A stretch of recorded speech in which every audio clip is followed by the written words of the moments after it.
Praise the Lord. Praise the Lord. Praise the Lord. ಪಿತನಿಗೂ ಸುತನಿಗೂ ಮತ್ತು ಪವಿತ್ರ ಆತ್ಮರಿಗೂ ಮಹಿಮೆಯಾಗಲಿ. ಆದಿಯಲ್ಲಿದ್ದ ಹಾಗೆ ಈಗಲೂ ಯಾವಾಗಲೂ ಸದಾಕಾಲಕ್ಕೂ ಸ್ತೋತ್ರ ಉಂಟಾಗಲಿ. Praise the Lord. Praise the Lord. Praise the Lord. ಪ್ರಭು ಯೇಸುವಿನಲ್ಲಿ ನನ್ನ ಪ್ರಿಯ ಸಹೋದರ ಸಹೋದರಿಯರೇ, ದೇವರ ಮಕ್ಕಳೇ, ಪ್ರಭು ಯೇಸು ಕ್ರಿಸ್ತರ ಕೃಪಾಶೀರ್ವಾದವು, ಪ್ರೀತಿಯು, ಶಾಂತಿಯು, ಸಮಾಧಾನವು, ಅನ್ಯೋನ್ಯತೆಯು, ಐಕ್ಯತೆಯು, ಪವಿತ್ರ ಆತ್ಮರ ವರಪ್ರಸಾದವು ನಮ್ಮೆಲ್ಲರೊಡನೆ ಇರಲಿ. Praise the lord. Praise the lord. Praise the lord.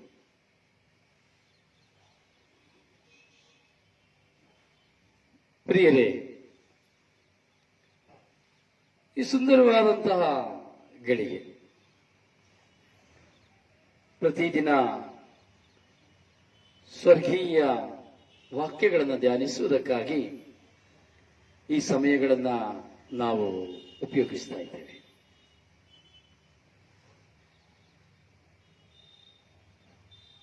ಪ್ರಭುವಿನೊಂದಿಗೆ, ಪ್ರಭುವಿನಲ್ಲಿಯೇ, ಪ್ರಭುವಿಗಾಗಿಯೇ ಜೀವಿಸುವಂತಹ ಜೀವನವಿದು. ಪ್ರಭುವಿನಲ್ಲಿಯೇ, ಪ್ರಭುವಿಗಾಗಿ ಜೀವಿಸುವಂತಹ ಜೀವನ. ಪ್ರಿಯರೇ, ನಾವು ನಿನ್ನೆ ದಿನದಲ್ಲಿ ಧ್ಯಾನಿಸಿದ್ದು ನಿಮಗೆ ನೆನಪಿರಬಹುದು.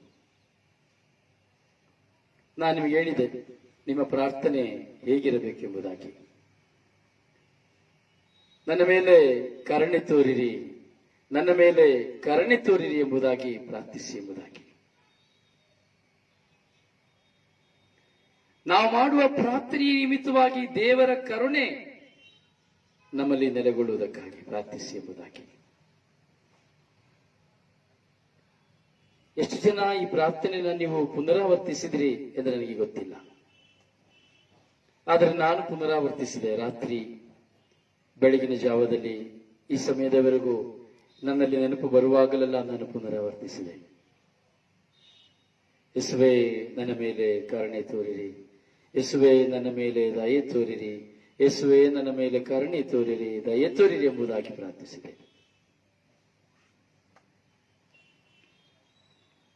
ಪ್ರಿಯರೇ, ದೇವರ ಕರುಣೆ ನಮ್ಮ ಮೇಲೆ ಸದಾ ಇರುತ್ತದೆ. ದೇವರ ಕರುಣೆ ಸದಾ ನಮ್ಮನ್ನ ಪ್ರತಿಬಿಂಬಿಸುತ್ತದೆ. ದೇವರೊಂದಿಗಿನ ಆ ಪ್ರೀತಿ, ದೇವರಲ್ಲಿ ನಾವಿಟ್ಟಿರುವಂತಹ ಭರವಸೆ ಸದಾ ನಮ್ಮೊಂದಿಗೆ ಇರುತ್ತದೆ.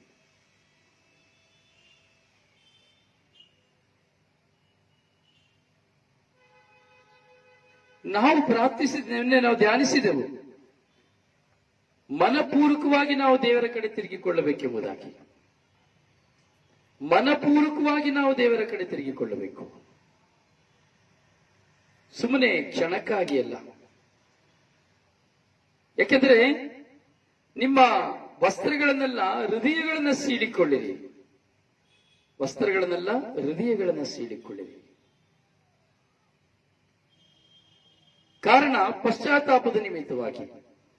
ಪಶ್ಚಾತ್ತಾಪಪಟ್ಟು ಪಾಪಕ್ಕೆ ವಿಮುಖರಾಗಿ ದೇವರಿಗೆ ಅಭಿಮುಖರಾಗಿ ದೇವರೊಂದಿಗೆ ಜೀವಿಸುವುದಕ್ಕಾಗಿ ನಮ್ಮ ಹೃದಯಗಳನ್ನು ಸೀಳಿಕೊಳ್ಳಬೇಕೆಂಬುದಾಗಿ ವಾಕ್ಯ ಹೇಳ್ತಾ ಇದೆ.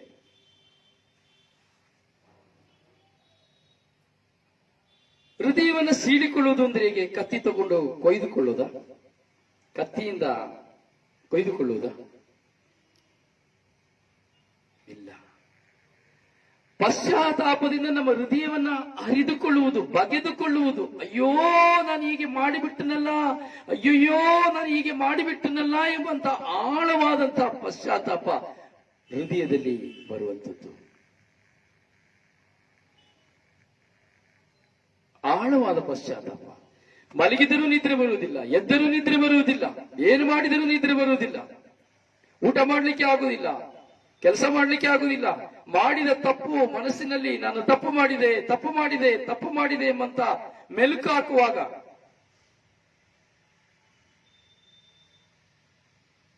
ದೇವರ ಮುಂದೆ ಶಿರಬಾಗಿ ಶರಣಾಗಿ ಒಳ್ಳೆಯ ಒಂದು ಪಾಪ ನಿವೇದನೆ ಸಂಸ್ಕಾರದ ಮೂಲಕವಾಗಿ ನನ್ನ ಪಾಪವನ್ನ ನನ್ನ ಪಾಪದ ಭಾರವನ್ನ ನಾನು ದೇವರ ಮುಂದೆ ತೆರೆದಿಡುವಂಥದ್ದು ಹೃದಯವನ್ನು ಸೀಳಿಕೊಳ್ಳುವುದೆಂದರೆ ಅರ್ಥ. ಹಾಗೂ ನನ್ನಿಂದ ದುಃಖಕ್ಕೀಡಾದ, ನನ್ನಿಂದ ಅನ್ಯಾಯಕ್ಕೀಡಾದಂತ, ನನ್ನಿಂದ ವಂಚನೆಗೀಡಾದಂತಹ ಯಾವುದೇ ವ್ಯಕ್ತಿಗಳ ಬಳಿಗೆ ಹೋಗಿ ನಾನು ತಪ್ಪು ಮಾಡಿದೆ, ನಾನು ಮೋಸ ಮಾಡಿದೆ ಅಥವಾ ನಾನು ದ್ರೋಹ ಮಾಡಿದೆ ಎಂದು ಹೇಳುತ್ತಾ ಅವರ ಮುಂದೆ ಸಂಪೂರ್ಣವಾಗಿ ನನ್ನನ್ನು ತಗ್ಗಿಸಿಕೊಂಡು ಶರಣಾಗುವಂಥದ್ದೇ ಹೃದಯವನ್ನು ಸೇರಿಕೊಳ್ಳುವಂಥದ್ದು. ನಾನು ಮಾಡಿದ ಪ್ರತಿಯೊಂದು ತಪ್ಪಿನ ನಿಮಿತ್ತವಾಗಿ ಅರಿವು ಬರುವಾಗ ಈ ಹೃದಯವು ಸೀಳಲ್ಪಡುತ್ತದೆ. ಒಂದು ಎತ್ತ ತಂದೆ ತಾಯಿಯ ಮುಂದೆ ಇರಬಹುದು, ಕುಟುಂಬದಲ್ಲಿ ಯಾವುದೇ ವ್ಯಕ್ತಿಯ ಮುಂದೆ ಇರಬಹುದು, ಕೆಲಸ ಮಾಡುವ ಸ್ಥಳದಲ್ಲಿ ಇರಬಹುದು, ಅಧಿಕಾರಿಗಳಾಗಿರಬಹುದು, ಮಿತ್ರರಾಗಿರಬಹುದು. ಮಾಡಿದ ತಪ್ಪಿನ ಅರಿವಿನ ನಿಮಿತ್ತವಾಗಿ ದೇವರ ಸಾನ್ನಿಧ್ಯದಲ್ಲಿ ಸ್ವಾಮಿ ನಾನು ಪಾಪಿ, ನನ್ನನ್ನು ಕ್ಷಮಿಸಿರಿ ಎಂಬುದಾಗಿ ದೇವ ಪಾಪಿನ ಕಣ್ಣೀರ ಸುರಿಸೇನು, ಕರುಣೆ ತೋರಿಸಿ ಪರಿಶುದ್ಧವಾಗಿಸಯ್ಯ. ದೇವ ಪಾಪಿನ ಕಣ್ಣೀರ ಸುರಿಸೇನು,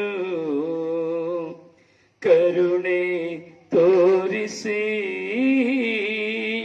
ಪರಿಶುದ್ಧವಾಗಿಸಯ್ಯ. ಭಾರದಿಂದ, ಹೃದಯ ಭಾರದಿಂದ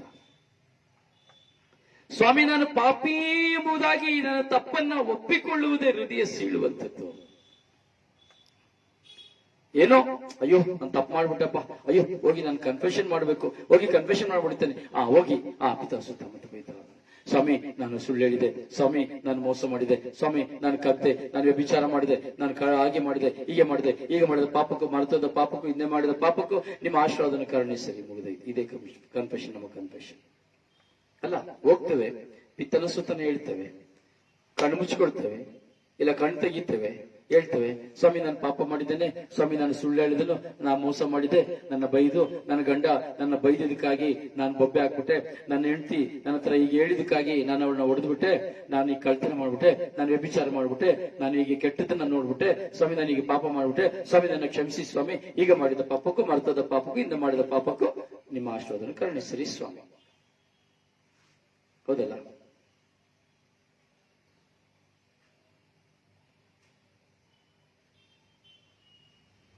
ಇದು ಹೃದಯ ಸೀಳುವಂಥದ್ದ? ಇದು ಹೃದಯ ಸೀಳುವಂಥದ್ದ? ಇಲ್ಲ ಪ್ರಿಯರೇ.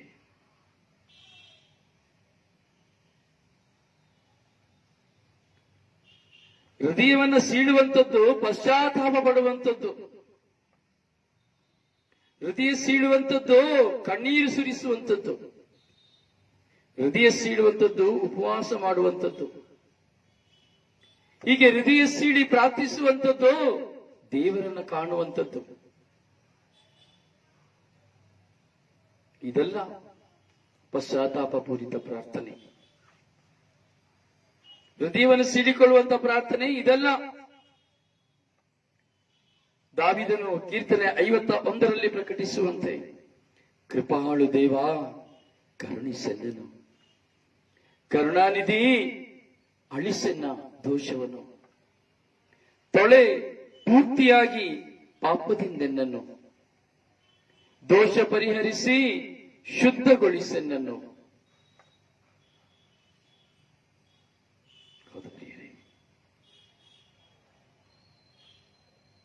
ನನ್ನ ತಪ್ಪನ್ನು ನಾನು ಒಪ್ಪಿಕೊಳ್ಳುವಂಥದ್ದು. ಹೌದು ದೇವಾ, ನಾನು ದ್ರೋಹವೆಸಗಿದೆ, ನಿನ್ನ ಕಣ್ಣುಗಳಿಗೆ ನಾನು ಕೆಟ್ಟದ್ದನ್ನೇ ಮಾಡಿದೆ, ನೀನು ನನ್ನ ಜೀವನದಲ್ಲಿ ಬರಮಾಡಿದ್ದು ನ್ಯಾಯಯುತವಾದದ್ದು, ನೀ ಕೊಡುವಂತ ತೀರ್ಪು ಸರಿಯಾದದ್ದು.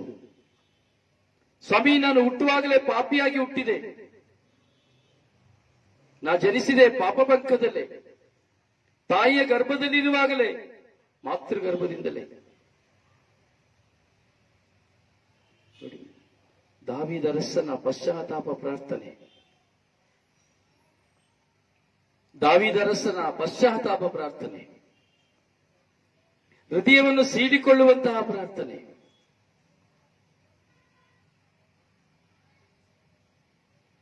ದೇವರನ್ನ ಕಾಣುವುದಕ್ಕಾಗಿ, ದೇವರನ್ನ ಮನಸ್ಸನ್ನ ನೋಯಿಸಿದ ಕಾರಣ ದೇವರ ಮುಂದೆ ತನ್ನನ್ನು ಸಂಪೂರ್ಣವಾಗಿ ತಗ್ಗಿಸಿಕೊಳ್ಳುತ್ತಾ ತನ್ನ ಪಾಪದ ಅರಿವಿನ ನಿಮಿತ್ತವಾಗಿ ವಸ್ತ್ರಗಳನ್ನೆಲ್ಲ ಹೃದಯವನ್ನೇ ಸೀಳಿಕೊಂಡನು ಎಂಬುದಾಗಿ ನಾವು ನೋಡುತ್ತೇವೆ. ಹೌದು ದೇವ, ಕಣ್ಣಿಗೆ ಕಟ್ಟಿದಂತಿದೆ ನನ್ನ ಪಾಪ ದಿನವಿಡೀ. ನಾನು ಮಾಡಿದಂತ ಪಾಪ ಕೆಲವು ಸರಿ ಕಣ್ಣಲ್ಲೇ ಇರ್ತದೆ, ಕಣ್ಣಲ್ಲೇ ಇರ್ತದೆ. ನೋಡಿ, ಯೋಚನೆ ಮಾಡಿ, ಕಣ್ಣಲ್ಲೇ ಇರ್ತದೆ ನಮ್ಮ ಪಾಪ, ಮರೆಯಕ್ಕೆ ಆಗೋದಿಲ್ಲ. ಹೃದಯದಲ್ಲಿ ಹಾಗೆ ನಾಟಿಕೊಂಡಿರ್ತದೆ ಪಾಪ. ಅದಕ್ಕೆ ದೇವರು ಹೇಳ್ತಾ ಇದ್ದಾರೆ, ಪಶ್ಚಾತ್ತಾಪ ಪಡಬೇಕು. ಯಾರಾಗೆ? ದಾವೀದನಾಗೆ. 40 ದಿನ ಉಪವಾಸದ ನಿಮಿತ್ತವಾಗಿ ಹಗಲು ರಾತ್ರಿ ಉರುಳಾಡಿಕೊಂಡು ಕೋಣೆಯಿಂದ ಹೊರಗೆ ಬರದೆ ಅಂದ್ರೆ ಹೇಗೆ, ಎಷ್ಟರ ಮಟ್ಟಿಗೆ ದಾವೀದ ತನ್ನ ಹೃದಯವನ್ನು ದೇವರ ಮುಂದೆ ಸೀಳಿಕೊಂಡಿರಬಹುದು, ಎಷ್ಟು ಧಾರಾಕಾರವಾಗಿ ಕಣ್ಣೀರನ್ನು ಸುರಿಸಿರಬಹುದು ಯೋಚನೆ ಮಾಡಿ.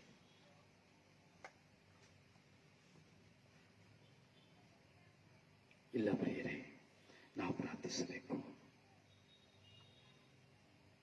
ಯಾಕಂದ್ರೆ ದೇವರು ಪ್ರೀತಿಮಯನು, ದಯಾವಂತನು, ಕರುಣಾಮೂರ್ತಿ. ವಿಧಿಸಬೇಕಾಗಿರುವಂತಹ ದಂಡನೆಯನ್ನ ಹಿಂತೆಗೆಯುವವನು. ಹಾಗೆ ವಿಧಿಸಬೇಕಾಗಿದ್ದ ದಂಡನೆಗಾಗಿ ಮನನೊಂದುಕೊಳ್ಳುವರು. ದೇವರು ಮನನೊಂದುಕೊಳ್ಳುವಾಗ ನಮ್ಮ ಮೇಲೆ ಹೊರಿಸಬೇಕಾಗಿರುವಂತಹ ದಂಡನೆಯನ್ನು ಸಹ ಅವರು ತನ್ನ ಮನಸ್ಸನ್ನ ಬದಲಾಯಿಸಿಕೊಳ್ಳುತ್ತಾರೆ ಎಂಬುದಾಗಿ ಯೋವೇಲನ ಗ್ರಂಥದಲ್ಲಿ 2ನೇ ಅಧ್ಯಾಯದಲ್ಲಿ ನಾವು 13ನೇ ವಾಕ್ಯದಲ್ಲಿ ನಾವು ನೋಡುತ್ತೇವೆ. ಪ್ರಿಯ, ನಮ್ಮ ಜೀವನದಲ್ಲಿ ಬದಲಾವಣೆ ಇರಬೇಕು. ನಮ್ಮ ಜೀವನದ ಬದಲಾವಣೆಗಳು ಕಾಲ್ಪನಿಕವಾಗಿಯೋ ಅಥವಾ ಪರರ ದೃಷ್ಟಿಯಲ್ಲಿ ನಾನು ಕಾಣುವವರಾಗಬೇಕು ಎಂಬುದಾಗಿ ಇರಬಾರದು.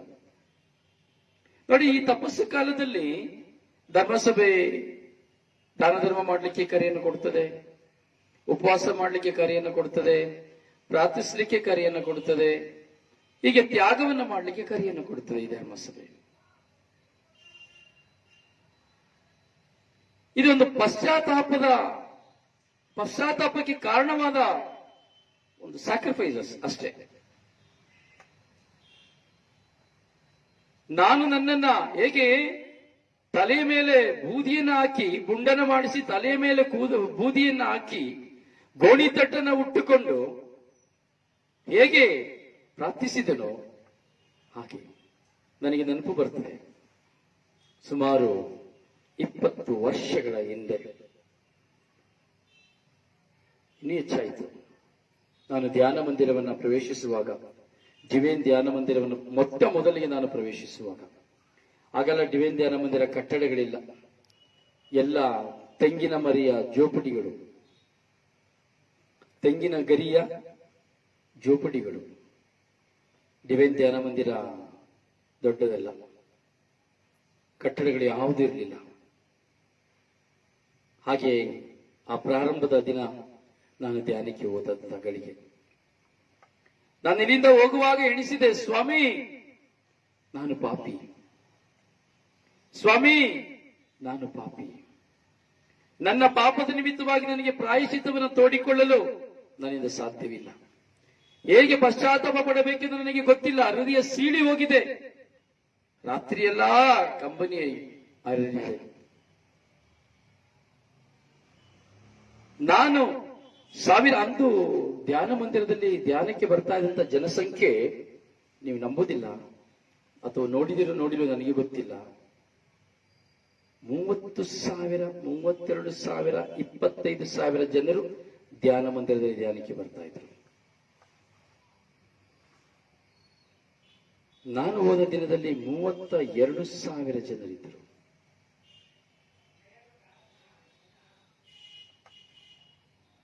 ಅಂದಿನ ದಿನ ಜನರಿಗೆ ಅಷ್ಟು ದಾಹವಿತ್ತು ದೇವರಲ್ಲಿ.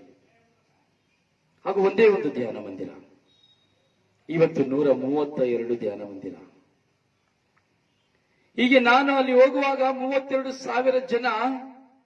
ನಾನು ಹೇಳಿದೆ, ಸ್ವಾಮಿ ನೋಡಿ, ಇವತ್ತು ನೀವು ಧ್ಯಾನಕ್ಕೆ ಹೋಗ್ತೀರಿ ಅಂದ್ರೆ ಎಷ್ಟು ಜೊತೆ ಬಟ್ಟೆ ತಗೊಂಡು ಹೋಗ್ಬೋದು? ಒಂದು ಧ್ಯಾನಕ್ಕೆ ಹೋಗ್ತೀರಿ ಇದ್ರೆ, ಅಥವಾ ಒಂದು ಫಂಕ್ಷನ್ಗೆ ಹೋಗ್ತೀರಿ ಇದ್ರೆ, ಒಂದು ಮದುವೆಗೆ ಹೋಗ್ತೀರಿ ಒಂದು 5 ದಿನಕ್ಕೆ ಎಂಬುದಾದರೆ ಎಷ್ಟು ಜೊತೆ ನಾವು ಬಟ್ಟೆಯನ್ನು ತೆಗೆದುಕೊಂಡು ಹೋಗ್ತೇವೆ? ಏನೆಲ್ಲ ಅಲಂಕಾರ ಸಾಧನಗಳನ್ನ ಕೊಂಡು ಹೋಗ್ತೇವೆ.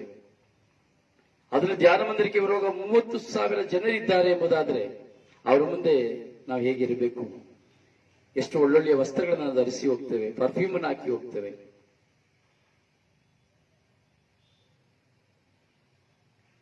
ಪ್ರಿಯರೇ, ಆದರೆ ನಾನು ಚಿಂತಿಸಿದೆ, ನಾನು ಆ ಜನರ ಮುಂದೆ ಒಂದು ಹುಚ್ಚನಂತೆ ಹೋಗಬೇಕು.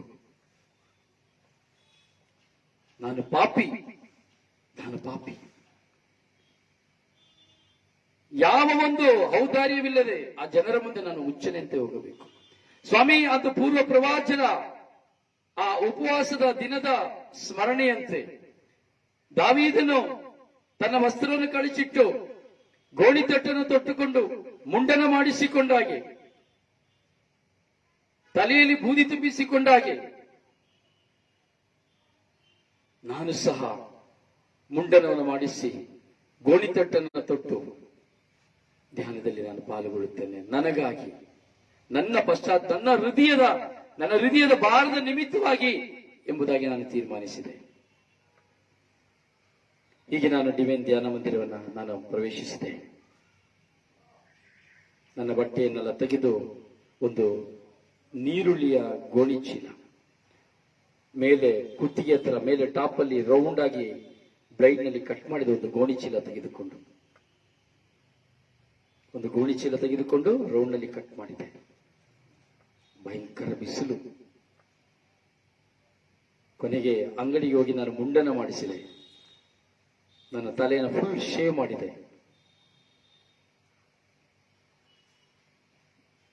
ಬೂದಿಯನ್ನು ತೆಗೆದುಕೊಂಡೆ, ನೀರಿನಲ್ಲಿ ಕಲಿಸಿದೆ, ತಲೆಯಲ್ಲಿ ಸವರಿಕೊಂಡೆ. ಹೇಗೆ ಕಾಣಬಹುದು ಯೋಚನೆ ಮಾಡಿ ನೋಡಿ. ಇವತ್ತು ನನಗೆ ಎಣಿಸ್ತದೆ, ಅಯ್ಯೋ ಆ ಫೋಟೋ ಇದ್ದಿದ್ರೆ ಎಷ್ಟು ಒಳ್ಳೇದಿರ್ತಾ ಇತ್ತು ಅಂತ ಹೇಳಿ. ಮರೆಯಲಾಗದಂತಹ ಆ ಒಂದು ಛಾಯಾಚಿತ್ರಣ ನನ್ನಲ್ಲಿ ಇಲ್ಲವಲ್ಲ ಎಂಬುದಾಗಿ. ರಸ್ತೆಯಲ್ಲಿ ಅಲಿಯುವ ಒಂದು ಹುಚ್ಚಿನಂತಾದೆ. ಬಿಕಾರಿಯಾಗಿ ಅಲಿಯು ನೋಡುವವರು ಇವನು ಹುಚ್ಚನೇ ಎಂದು ಹೇಳುವಂತಾದೆ. ನನ್ನನ್ನು ನೋಡಿ ಎಲ್ಲರೂ ಹಿಂಜರಿಯುತ್ತಾ ಇದ್ದರು. ನನ್ನನ್ನು ನೋಡಿ ಎಲ್ಲರೂ ದೂರ ಓಡಿ ಹೋಗ್ತಾ ಇದ್ರು. ಯಾರು ನನ್ನ ಬಳಿ ಬರ್ತಾ ಇರಲಿಲ್ಲ. ಹುಚ್ಚ ಎಂಬುದಾಗಿ. ಧ್ಯಾನ ಮಂದಿರದಲ್ಲಿ ಒಂದಾಗಲೂ ಸಹ ಹೋರಾಟ ಬಂತು. ಕೊನೆಗೆ ವಾಲಂಟಿಯರ್ಸ್ ಬಂದರು, ಹುಚ್ಚು ಹಿಡಿದಿದೆ ಎಂಬುದಾಗಿ ನನ್ನ ಹಿಡಿದುಕೊಂಡು ಹೋದ್ರು. ಗುರುಗಳ ಬಳಿ ಹಿಡಿದುಕೊಂಡು ಹೋದ್ರು. ಗುರುಗಳು ಕೇಳಿದ್ರು, ಹೋ ಅಯ್ಯೋ ಆರಾಣಿನಿ. ನಾನು ಹೇಳಿದೆ, ನಾನು ಹೆಸರನ್ನು ಹೇಳಿದೆ, ನನ್ನ ಊರನ್ನು ಹೇಳಿದೆ. ಎಂದಾಗ ನಿನ್ನ ವೇಷ ಏನು? ನಿನ್ನ ವೇಷ ಏನು ಅಂತ ಕೇಳಿದ್ರು. ವೇಷ ಏನು ಅಂತ ಕೇಳಿದ್ರು. ನಾನು ಹೇಳಿದೆ, ಸ್ವಾಮಿ ನಾನು ಚೆನ್ನಾಗಿದ್ದೇನೆ, ನನಗೆ ಅನಾರೋಗ್ಯ ಏನಿಲ್ಲ. ಪಶ್ಚಾತ್ತಾಪದ ನಿಮಿತ್ತವಾಗಿ ನಾನು ಹೀಗೆ ಧ್ಯಾನದಲ್ಲಿ ಈ 1 ವಾರ ನಾನು ಈ ರೀತಿಯಾಗಿ ಒಂದು ತ್ಯಾಗದಿಂದ ನನಗೆ ನಾನೇ ಒಂದು ಪಶ್ಚಾತ್ತಾಪದ ಪೂರಿತನಾಗಿ ನಾನು ಧ್ಯಾನವನ್ನು ಕೂಡಬೇಕೆಂದು ತೀರ್ಮಾನಿಸುವಾಗ ನನಗೆ ಬಂದ ಪ್ರಚೋದನೆ ನಿಮಿತ್ತವಾಗಿ ನಾನು ಹೀಗಿದ್ದೇನೆ ಸ್ವಾಮಿ, ನಾನು ಚೆನ್ನಾಗಿದ್ದೇನೆ ಎಂಬುದಾಗಿ ಹೇಳಿದೆ. ಅಷ್ಟು 1,000 ಜನ.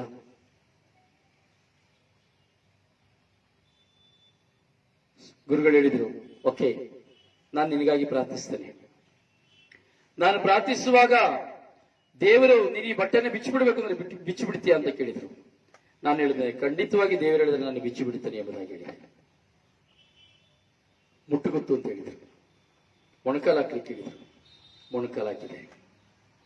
ನನಗಾಗಿ ಪ್ರಾರ್ಥಿಸಿದರು. ನನಗಾಗಿ ಪ್ರಾರ್ಥಿಸಲಿಕ್ಕೆ ಪ್ರಾರಂಭ ಮಾಡಿದರು. ಪ್ರಾರ್ಥಿಸಿ ಒಮ್ಮೆ ಕಣ್ಣು ತೆರೆದು ನನ್ನನ್ನು ನೋಡಿದರು. ಮತ್ತೆ ತಿರುಗಿ ಕಣ್ಣನ್ನು ಮುಚ್ಚಿದರು. ಮತ್ತೆ ಕಣ್ಣು ತೆರೆದರು. ವಾಲಂಟಿಯರ್ಸ್ನ ಕರೆದರು. ಇವರನ್ನ ಯಾರು ಡಿಸ್ಟರ್ಬ್ ಮಾಡಬೇಡಿ. ಇವರನ್ನ ದೇವಾಲಯದ, ಇವರು ಧ್ಯಾನ ಮಂದಿರದ ಮುಂಭಾಗದಲ್ಲಿ ಇವರನ್ನ ಕುಳ್ಳಿರಿಸಿರಿ. ಸ್ಟೇಜಲ್ಲಿ, ಫ್ರಂಟ್ ಸ್ಟೇಜಲ್ಲಿ ಇವರನ್ನ ಕೂರಿಸಿರಿ. Please the lord, please the lord, please the lord, please the lord. ಕೊಂಡು ಹೋಗಿ ಧ್ಯಾನದ ಮುಂದಿನ ಲೈನಲ್ಲಿ ನನ್ನ ಕೂರಿಸಿದ್ರು. ಹೀಗೆ ನಾನು 5 ದಿನಗಳ ಕಾಲ ಈ ಗೋಣಿ ತೊಟ್ಟನ್ನ ಉಟ್ಟುಕೊಂಡು ಒಂದು ಹುಚ್ಚನಂತೆ ಮುಂಡನ ಮಾಡಿಸಿಕೊಂಡು ನಾನು ಧ್ಯಾನದಲ್ಲಿ ಭಾಗವಹಿಸುತ್ತಾ ಇದ್ದೆ.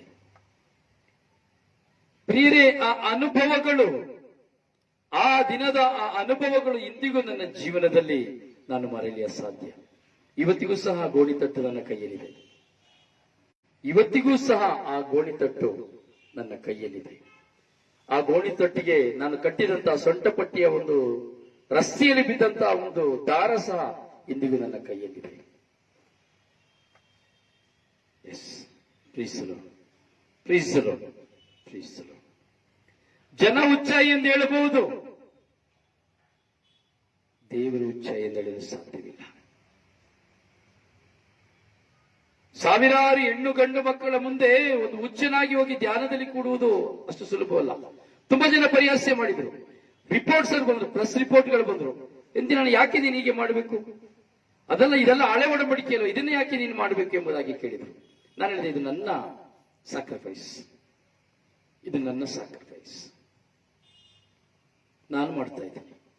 ಕೆಲವರು ಹೇಳಿದ್ರು, ಪರಿಹಾಸ್ಯ ಮಾಡಿದ್ರು, ಕೆಲವರು ತಪ್ಪು ಮಾಡಿದ್ರು, ತಪ್ಪಾಗಿ ಹೇಳಿದ್ರು, ಕೆಲವರು ಟೀಕೆ ಮಾಡಿದ್ರು. ಈ ದಿನಗಳಲ್ಲಿಯೂ ಸಹ ಕೆಲವರು ಈ ಒಂದು ಕಡೆ ಸಾಕ್ಷಿ ಹೇಳುವಾಗ ಅದನ್ನು ಸಹ ಟೀಕೆ ಮಾಡಿದ್ರು.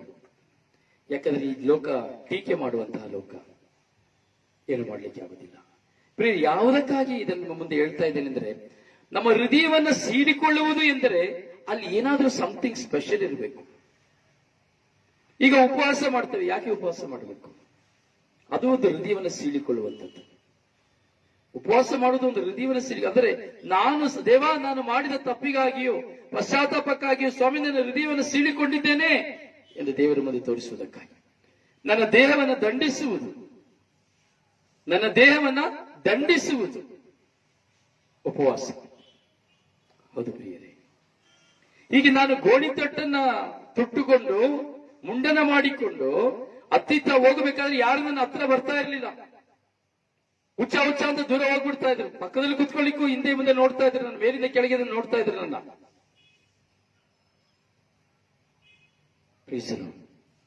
ಹೃದಯವನ್ನು ಸೀಳಿಕೊಳ್ಳಲು ಹಲವಾರು ವಿಧದ ಸಂಕೇತ. ಚಪ್ಪಲಿ ಆಗ್ತಾ ಇರಲಿಲ್ಲ ಕಾಲಿಗೆ ಕೆರವನ್ನು ಸಹ ನಾನು ಆಗ್ತಾ ಇರಲಿಲ್ಲ. ಊಟವನ್ನು ಮಾಡ್ತಾ ಇರಲಿಲ್ಲ. ಒಂದು ಹೊತ್ತು ಮಾತ್ರ ರಾತ್ರಿ ಊಟ ಮಾಡ್ತಾ ಇದ್ದೇನೆ. ಇವತ್ತು ನಾವು ನೋಡ್ತೇವೆ ಉಪವಾಸ.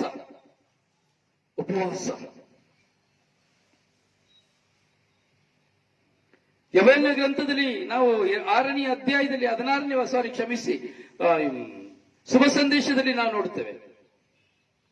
ಶುಭ ಸಂದೇಶದಲ್ಲಿ, ಮತ್ತಾಯನ ಶುಭ ಸಂದೇಶ 6ನೇ ಅಧ್ಯಾಯದಲ್ಲಿ 16ನೇ ವಾಕ್ಯದಲ್ಲಿ ಯೇಸು ಸ್ವಾಮಿ ಹೇಳ್ತಾರೆ, ಉಪವಾಸವನ್ನು ಕುರಿತು ಹೇಳ್ತಾರೆ. ಉಪವಾಸ ಮಾಡಿ, ಆದರೆ ಕಪಟಿಗಳಾಗಿ ಉಪವಾಸ ಮಾಡಬೇಡಿ. ಉಪವಾಸ ಮಾಡಿ, ಕಪಟಿಗಳಾಗಿ ಉಪವಾಸ ಮಾಡಬೇಡಿ. ಮುಖ ಸಪ್ಪೆ ಮಾಡ್ಕೊಂಡಿರ್ಬೇಡಿ. ಉಪವಾಸ ಮಾಡಿಕೊಂಡು ಜನ ನೋಡ್ಲಿಕ್ಕಾಗಿ ನೀವು ನಿಮ್ಮನ್ನ ಉಪವಾಸ ಮಾಡ್ತಾ ಇದೆ ಅಂತ ಹೇಳಬೇಡಿ. ವಾಕ್ಯ ಹಲ್ಲೆಲೂಯಾ, ಹಲ್ಲೆಲೂಯಾ, ಹಲ್ಲೆಲೂಯಾ. ಪ್ರಿಯರೇ, ಉಪವಾಸ ಮೊದಲನೇ ಅರ್ಥ ನಾನು ದೇವರೊಂದಿಗೆ ಇರುವಂತದ್ದು ಅರ್ಥ. ಉಪವಾಸ, ನಾನು ದೇವರೊಂದಿಗೆ ವಾಸ ಮಾಡುವಂಥದ್ದು ಎಂಬುದೇ ಮೊದಲನೆಯ ಉಪವಾಸದ ಅರ್ಥ. ಉಪವಾಸದಲ್ಲಿ ಹಲವು ವಿಧವಾದ ಉಪವಾಸಗಳಿದೆ. ಒಂದು, ಊಟ ಮಾಡದೇ ಇರುವಂತಹ ಉಪವಾಸ. ಸರಿಯಾಗಿ ಕೇಳ್ಕೊಳ್ಬೇಕು. ಉಪವಾಸದಲ್ಲಿ ಹಲವು ವಿಧವಾದ ಉಪವಾಸ ಇದೆ. ಒಂದು ಊಟವನ್ನು ಬಿಡುವಂತ ಉಪವಾಸ, ಅಥವಾ ಎರಡನೆಯದು ನಾನು ಕುಡಿತಗಳನ್ನ ಬಿಟ್ಟು ಬಿಡುವಂತ ಉಪವಾಸ. ಇದೆಲ್ಲ ಕೇವಲ ಆ ಸಮಯಕ್ಕಾಗಿ ಮಾತ್ರ ಅಲ್ಲ,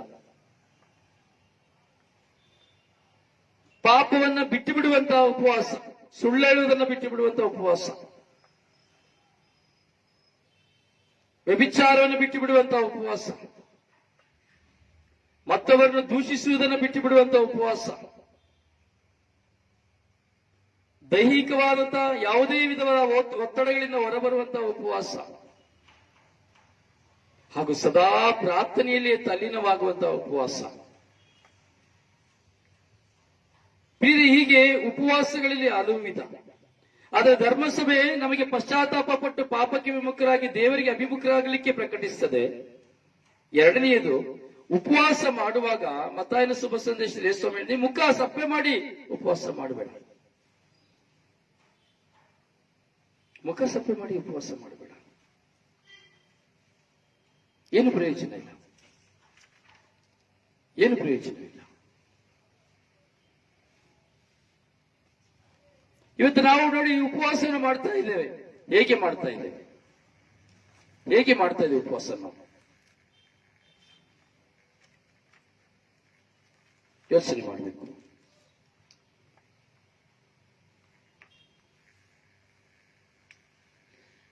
ಉಪವಾಸ ಮಾಡುವಾಗ ಕಪಟಿಗಳಂತೆ ಮುಖ ಸಪ್ಪೆ ಮಾಡಿಕೊಳ್ಳಬೇಡಿ. ಜನರ ಕಣ್ಣಿಗೆ ತಾವು ಉಪವಾಸಿಗಳೆಂದು ತೋರ್ಪಡಿಸಿಕೊಳ್ಳುವುದಕ್ಕಾಗಿ ಅವರು ಮುಖವನ್ನ ಬಾಡಿಸಿಕೊಳ್ಳುತ್ತಾರೆ. ಯೇಸುಸ್ವಾಮಿ ಅವತ್ತೇ ಹೇಳಿಬಿಟ್ರು. ಇವತ್ತು ಗೊತ್ತಾಗ್ಬೇಕು ಉಪವಾಸ ಮಾಡ್ತಾ ಇದಾರೆ ಅಂತ. ಯಾಕಂದ್ರೆ ಪ್ರಾರ್ಥನೆ ಮಾಡೋರಲ್ವಾ? ಸೊ ಪ್ರಾರ್ಥನೆ ಮಾಡ್ತೀನಿ ನಾನು, ಪ್ರತಿದಿನ ಬಲಿಪೂಜೆಗೆ ಹೋಗ್ತೇನೆ, ವಿಶ್ವಾಸದಲ್ಲಿದ್ದೀನಿ. ಅದರಿಂದ ಜನರಿಗೆ ಗೊತ್ತಾಗ್ಬೇಕು, ಓ ಬ್ರದರ್ ಸಾರಿ ಉಪವಾಸ ಮಾಡ್ತಾ ಇದ್ದಾರಪ್ಪ, 40 ದಿನ ಉಪವಾಸ ಮಾಡ್ತಾ ಇದ್ದಾರಪ್ಪ. ಹೇಗೆ ಮುಖ ಸಪ್ಪೆ ಮಾಡ್ಕೊಂಡು ಅಥವಾ ಊರಲ್ಲಿರೋರು ಸಪ್ಪೆ ಮಾಡ್ಕೊಂಡು ಏನೋ ಹೇಳ್ಕೊಂಡು ಏನೋ ಒಂಥರ ಹಾಗೇನು ಅನ್ಕೊಂಡು, ಏನು ಯಾಕೆ ಒಂಥರ ಇದ್ರಿ? ಆ ಉಪವಾಸ ಮಾಡ್ತಾ ಇದ್ದೀರಿ, 40 ದಿನ ಉಪವಾಸ ಮಾಡ್ತಾ ಇದ್ದೀರಿ, ಊಟ ಮಾಡ್ತಾ ಇಲ್ವಲ್ಲ, ಅದಕ್ಕೆ ನಾವು ಪ್ರಾರ್ಥನೆ ಮಾಡ್ತಾ ಇದ್ದೀರಿ. ಕಪಟಿಗಳಂತೆ ತೋರ್ಪಡಿಸಿಕೊಳ್ಳುವಂಥದ್ದು, ಜನರ ಕಣ್ಣಿಗೆ ತೋರ್ಪಡಿಸಿಕೊಳ್ಳುವಂಥದ್ದು ನಾನು ಉಪವಾಸ ಮಾಡ್ತಾ ಇದ್ದೇನೆ ಅಂತ. ಬೇರೆ ಉಪವಾಸ ಮಾಡ್ತಾ ಇದ್ದೇನೆ ಎಂಬುದಾಗಿ ನಾನು ದೇವರ ಕಣ್ಣಿಗೆ ತೋರ್ಪಡಿಸಿಕೊಳ್ಳಬೇಕು. ಮನುಷ್ಯರ ಕಣ್ಣಿಗೆ ಅಲ್ಲ, ಜನರ ಕಣ್ಣಿಗೆ ಅಲ್ಲ, ದೇವರ ಕಣ್ಣಿಗೆ ನಾನು ತೋರ್ಪಡಿಸಿಕೊಳ್ಳಬೇಕು. ಉಪವಾಸದೊಂದಿಗೆ ನಾನು ದೇಹದಂಡನೆಯನ್ನು ಮಾಡ್ತಾ ಇದ್ದೇನೆ, ಅಲ್ಲಿ ಪಾಪದ ನಿಗ್ರಹತೆ ಆಗಬೇಕು. ಪಾಪದ ಆ ಒಂದು ಜೀವನದಿಂದ ನಾನು ಹೊರಗೆ ಬರಬೇಕು. ಹಳೆಯ ಜೀವನಕ್ಕೆ ಸತ್ತು ಹೊಸ ಜೀವನಕ್ಕೆ ನಾನು ಹೆಜ್ಜೆ ಇಡಬೇಕು. ಹೌದು ಪ್ರಿಯರೇ, ಮೊದಲನೇದು ಉಪವಾಸ. ದೇವರೊಂದಿಗಿರುವಂತದ್ದೇ ಉಪವಾಸ. ದೇವರೊಂದಿಗಿದ್ರೆ ನಾವು ಪಾಪ ಮಾಡ್ಲಿಕ್ಕೆ ಆಗ್ತದ, ತಪ್ಪು ಮಾಡ್ಲಿಕ್ಕೆ ಆಗ್ತದ, ಸುಳ್ಳು ಹೇಳಿಕ್ಕೆ ಆಗ್ತದ, ಕೆಟ್ಟದ್ದು ಮಾಡ್ಲಿಕ್ಕೆ ಆಗ್ತದ, ದೇವರಿಗೆ ವಿರುದ್ಧವಾದ ಕಾರ್ಯಗಳನ್ನು ಮಾಡ್ಲಿಕ್ಕೆ ಆಗ್ತದ, 10 ಆಜ್ಞೆಗಳನ್ನ ನಾವು ನಿರಾಕರಿಸಲಿಕ್ಕೆ ಆಗ್ತದ? ಖಂಡಿತವಾಗಿರುವುದಿಲ್ಲ. ನಾನು ದೇವರೊಂದಿಗೆ ಇದ್ದೇನೆ ಎಂಬುದಾದ್ರೆ ನನಗೆ ಪಾಪ ಮಾಡ್ಲಿಕ್ಕೆ ಆಗೋದೇ ಇಲ್ಲ. ಅದರ ಮೊದಲನೆಯ ಕಾರ್ಯ ನಾನು ದೇವರೊಂದಿಗೆ ಇರುವಂತದ್ದು. ಸೊ ದೇವರೊಂದಿಗೆ ಇದ್ದು ನನ್ನಲ್ಲಿರುವಂತಹ ಕೆಟ್ಟದನ್ನೆಲ್ಲವನ್ನು ತ್ಯಜಿಸಿ ದೇಹವನ್ನು ಸಹ ಪಾಪ ಮಾಡಿರಲು ಪ್ರೇರಣೆಯಾದಂತ ಈ ದೇಹವನ್ನು ದಂಡಿಸಿಕೊಳ್ಳುವಂಥದ್ದು, ಈ ದೇಹವನ್ನು ದಂಡಿಸಿಕೊಳ್ಳುವಂಥದ್ದು. ಅದರಿಂದ ಉಪವಾಸ ಮಾಡಬೇಕಾದ್ರೆ ನೀನು ತುತ್ತೂರಿ ಊದಬೇಡ, ಯಾರಿಗೂ ಸಹ ನೀನು ಅಡ್ವರ್ಟೈಸ್ ಮಾಡಬೇಡ. ಬೆಳಿಗ್ಗೆ ಉಪವಾಸ ಮಾಡಿ ಮಧ್ಯಾಹ್ನ ಗಟ್ಟಿಯಾಗಿ ಊಟ ಮಾಡೋದು, ಅಥವಾ ಬೆಳಗಿನಿಂದ ಸಂಜೆಯ ತನಕ ಉಪವಾಸ ಮಾಡಿ ಗಟ್ಟಿಯಾಗಿ ಊಟ ಮಾಡೋದು, ತಿರ್ಗಾ ರಾತ್ರಿ ಗಟ್ಟಿಯಾಗಿ ಊಟ ಮಾಡೋದು, ಸಿಕ್ಕಿದ್ದೆಲ್ಲ ತಿಂತಾ ಇರೋದು, ಬೆಳಿಗ್ಗೆ ಎದ್ದಾಗ ಉಪವಾಸ. ಏನಾದ್ರು ಪ್ರಯೋಜನ ಇದೆಯಾ? ನಾನು 1 ಹೊತ್ತು ಮಾತ್ರ ಊಟ ಮಾಡ್ತೀನಿ, ಆದ್ರೆ ರಾತ್ರಿ ಮಲಗೋಷ್ಟರಲ್ಲಿ 3 ಸಾರಿ ಊಟ ಮಾಡಿರ್ತೇನೆ, 3 ಸಾರಿ ತಿಂದಿರ್ತೇನೆ. ನಾನು ಉಪವಾಸ ಮಾಡುವಾಗ ಏನ್ ಮಾಡ್ತೇನೆ ಗೊತ್ತಾ? ಉಪವಾಸ ಮಾಡ್ತಾ ಇದೆ 5 ಗಂಟೆ ಸಮಯಕ್ಕೆ ಒಂದು ಪ್ರಾರ್ಥನೆ ಮಾಡಿ ಒಂದು ಬಾಳೆಹಣ್ಣು ತಗೊಳ್ದೆ, ಚಿಕ್ಕದು ಏಲಕ್ಕಿ ಬಾಳೆಹಣ್ಣು, ಒಂದು ಬಾಳೆಹಣ್ಣು ತಿಂತಾ ಇದೆ. ಯಾಕೆ ನಾನು ಆ ಏಲಕ್ಕಿ ಬಾಳೆಹಣ್ಣು ಚಿಕ್ಕದಾಗಿರೋದನ್ನ ತಿಂತಾ ಇದ್ದೆ ಅಂದ್ರೆ ಕಾರಣ ಈ ಒಂದೇ ಬೆಳಗಿನಿಂದ ರಾತ್ರಿಯಿಂದ ಹೊಟ್ಟೆ ಹಸಿದಿರ್ತದೆ. ರಾತ್ರಿ 24 ಗಂಟೆಗೆ ಒಂದೇ ಊಟ. ಈ ಹೊಟ್ಟೆ ಹಸಿದಿರ್ಬೇಕಾದ್ರೆ ಈ ಒಂದೇ ಒಂದು ಬಾಳೆಹಣ್ಣು ಹೊಟ್ಟೆ ಒಳಗಡೆ ಹೋಗ್ಬೇಕಾದ್ರೆ ಈ ಎಲ್ಲ ಕರಳಿನಲ್ಲಿ ಈ ದೊಡ್ಡ ಹುಳುಗಳು ಚಿಕ್ಕ ಹುಳುಗಳೆಲ್ಲ ಹಾಗೆ ಕಾಯ್ತಾ ಇರ್ತದೆ. ಯಾವಾಗ ಊಟ ಬರ್ತದೆ ಅಂತ ಕಾಯ್ತಾ ಇರ್ತದೆ. ವಿಲ ವಿಲ ವಿಲ ವಿಲ ಅಂತ ಕಾಯ್ತಾ ಇರ್ತದೆ. ಈ ಒಂದು ಬಾಳೆಹಣ್ಣು ತಿಂದ ತಕ್ಷಣ ಏನ್ ಮಾಡ್ತದೆ? ಅಟ್ಯಾಕ್ ಮಾಡ್ತದೆ. ಎಲ್ಲಾ ಹುಳುಗಳು ಎಲ್ಲ ಕಿತ್ಕೊಂಡು ತಿನ್ಲಿಕ್ಕೆ ಶುರುವಾಗ್ತದೆ. ಹೊಟ್ಟೆ ಹಸಿವು ಇನ್ನೂ ಹೆಚ್ಚಾಗ್ತದೆ. ಹೊಟ್ಟೆಯ ಹುಳುಗಳು ಸೈಲೆಂಟ್ ಆಗಿರ್ತದೆ. ಕೊಟ್ಟ ತಕ್ಷಣ ಹೇಗೆ ಈ ಇರುವೆ ಗೂಡಿನಿಂದ ಹೊರಗೆ ಇರುವೆಗಳು ಮುಲುಮುಲುಮುಲಂತ ಬರ್ತದೋ ಹಾಗೆ ಎಲ್ಲ ಹುಳುಗಳು ಕ್ರಿಯೆ ಮಾಡಲಿಕ್ಕೆ ಶುರು ಮಾಡ್ತದೆ.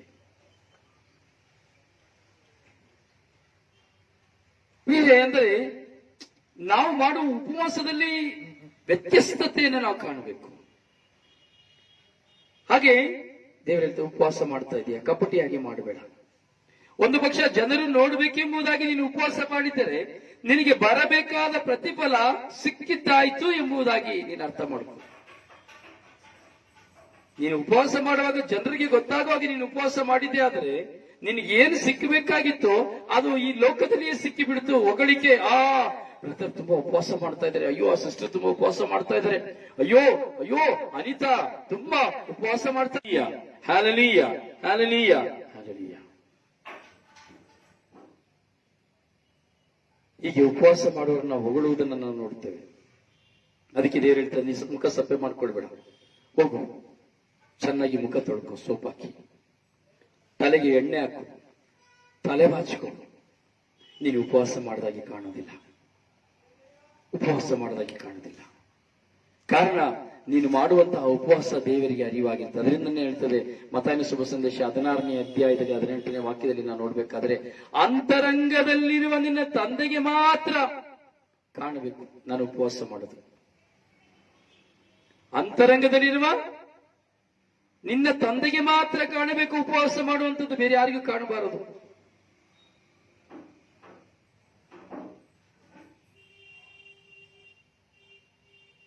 ಅಂತರಂಗದಲ್ಲಿ ನಡೆಯುವುದನ್ನು ನೋಡುವ ನಿನ್ನ ತಂದೆ ಅದಕ್ಕೆ ಪ್ರತಿಫಲವನ್ನು, ತಕ್ಕ ಪ್ರತಿಫಲವನ್ನು ಕೊಡುವರು.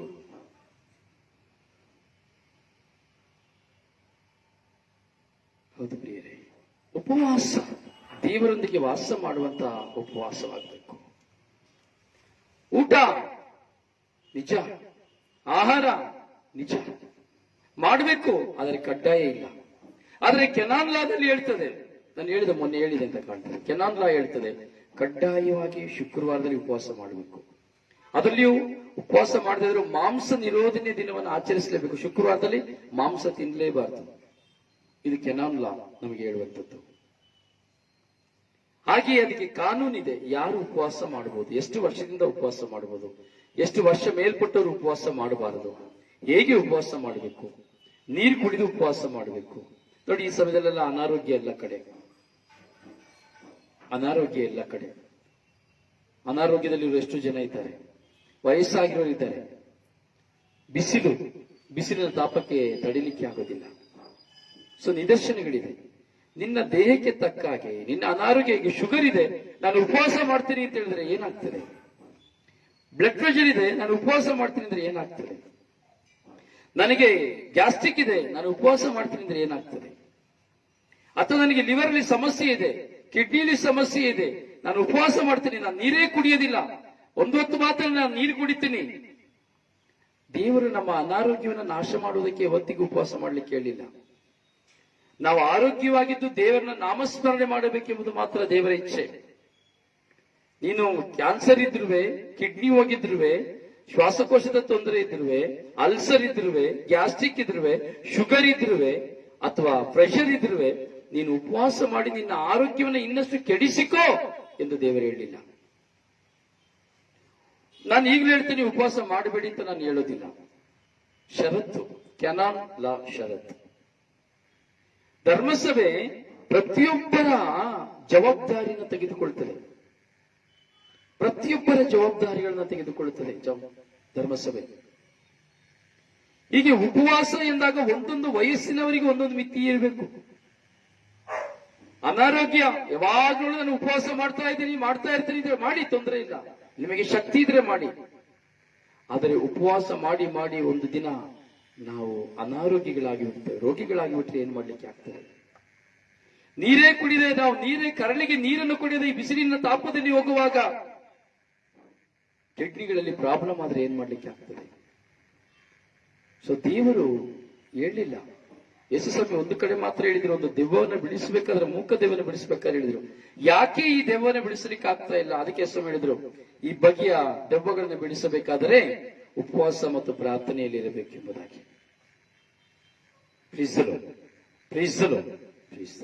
ಆದರೆ ಪದೇ ಪದೇ ನಾನು ಹೇಳ್ತೇನೆ, ಉಪವಾಸ ಎಂಬುದಾದರೆ ನನ್ನ ಜೀವನದಲ್ಲಿ ನಾನು ಕೆಟ್ಟದ್ದನ್ನ ಬಿಟ್ಟು ಬಿಡುವಂತದ್ದಾಗಬೇಕು. ಮೊದಲನೆಯದು, 40 ದಿನ ಉಪವಾಸ ಮಾಡಿ 41ನೇ ದಿನ ಯೇಸುಸ್ವಾಮಿ ಸ್ವರ್ಗಾರೋಹಣರಾದರು ಪುನರುತ್ಥಾನರಾದರು ಎಂದು ಆ 40ನೇ ದಿನ ಮಧ್ಯಾಹ್ನ ಒಳ್ಳೆ ತಿಂದು ವಾಂತಿ ಭೇದಿ ಶುರು ಮಾಡ್ಕೊಳ್ಳೋದಲ್ಲ. ಅಥವಾ ಅವತ್ತಿನ ರಾತ್ರಿ ಅಯ್ಯೋ ಕುಡಿದಿಲ್ಲಪ್ಪ, ಈಗ ಕುಡಿತೀನಿ ಅಂತ ಹೇಳಿ ಬಾಟಲ್ ಗಟ್ಟಲೆ ತಂದು ಕುಡಿದು ಚಿತ್ತಾಗಿ ರಸ್ತೆಯಲ್ಲಿ ಉರುಳಾಡುವುದಲ್ಲ.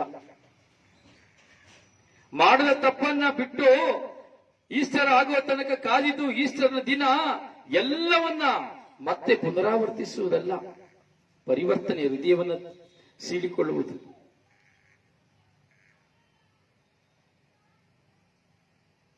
ಒಂದು ನಿಜ ಘಟನೆಯನ್ನು ಹೇಳ್ತೇನೆ.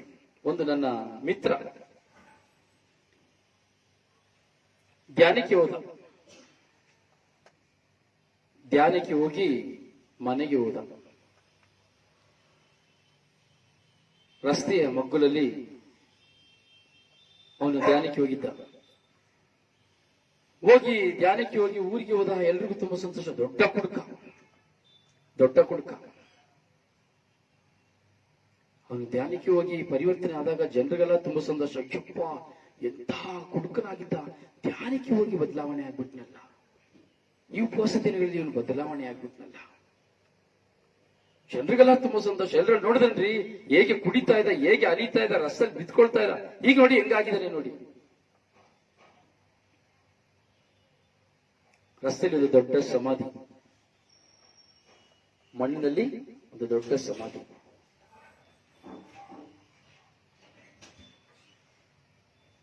ಆಂಟನಿ ಸತ್ತು ಹೋದ. ಬೋರ್ಡ್, ಒಂದು ದೊಡ್ಡ ಸಮಾಧಿ. ಆ ಸಮಾಧಿಯ ಮುಂದೆ ಒಂದು ಬೋರ್ಡ್, ಆಂಟನಿ ಸತ್ತು ಹೋದ. ಎಲ್ರಿಗೂ ಸಮಾಧಿಯನ್ನು ನೋಡಿ ಶಾಕ್ ಆಯ್ತು. ಅಂತೋಣಿ ಸತ್ತು ಹೋದ್ನ, ಅಯ್ಯೋ ಅಂತೋಣಿ ಸತ್ತು ಹೋದ್ನ, ಅಯ್ಯೋ ನಾನು ಬೆಳಿಗ್ಗೆ ನೋಡಿದ್ನಲ್ಲ, ಅಯ್ಯೋ ನಾನು ಮೊನ್ನೆ ನೋಡಿದ್ನ, ಅಯ್ಯೋ ಸತ್ತು ಹೋದ್ನ, ಏನಾಯ್ತು ಇವನಿಗೆ ಅಂತ ಪೇಚಾಟ ಇಲ್ಲ. ನಿಜವಾದ ಸಮಾಧಿ ಬೋರ್ಡ್, ಅಂತೋಣಿ ಸತ್ತು ಹೋದ.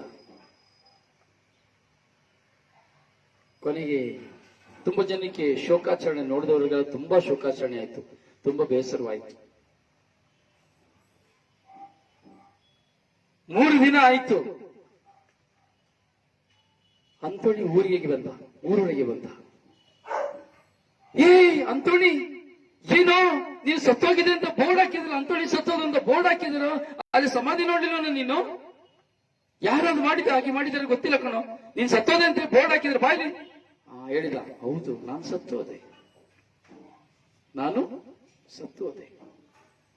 ಯಾವಾಗ ಧ್ಯಾನಕ್ಕೆ ಹೋದನೋ, ಯಾವಾಗ ಈ ತಪಸ್ಸು ಕಾಲ ಬಂತು, ನಾನು ಮಾಡಿದ ತಪ್ಪು ನನಗೆ ಯಾವಾಗ ಅರಿವಾಯ್ತು, ನಾನು ಸತ್ತೋದೆ. ಅದಕ್ಕೆ ಜನ ಗೊತ್ತಾಗಲಿ ಅಂತ ಹೇಳ್ಬಿಟ್ಟು ನಾನು ಸತ್ತೋದೆ ಅಂತೇಳಿ ನಾನು ಸಮಾಧಿ ಮಾಡಿ ನಾನೇ ಬೋರ್ಡ್ ಹಾಕಿದ್ದು. ಅಂತೋಣಿ ಸತ್ತು ಹೋದ.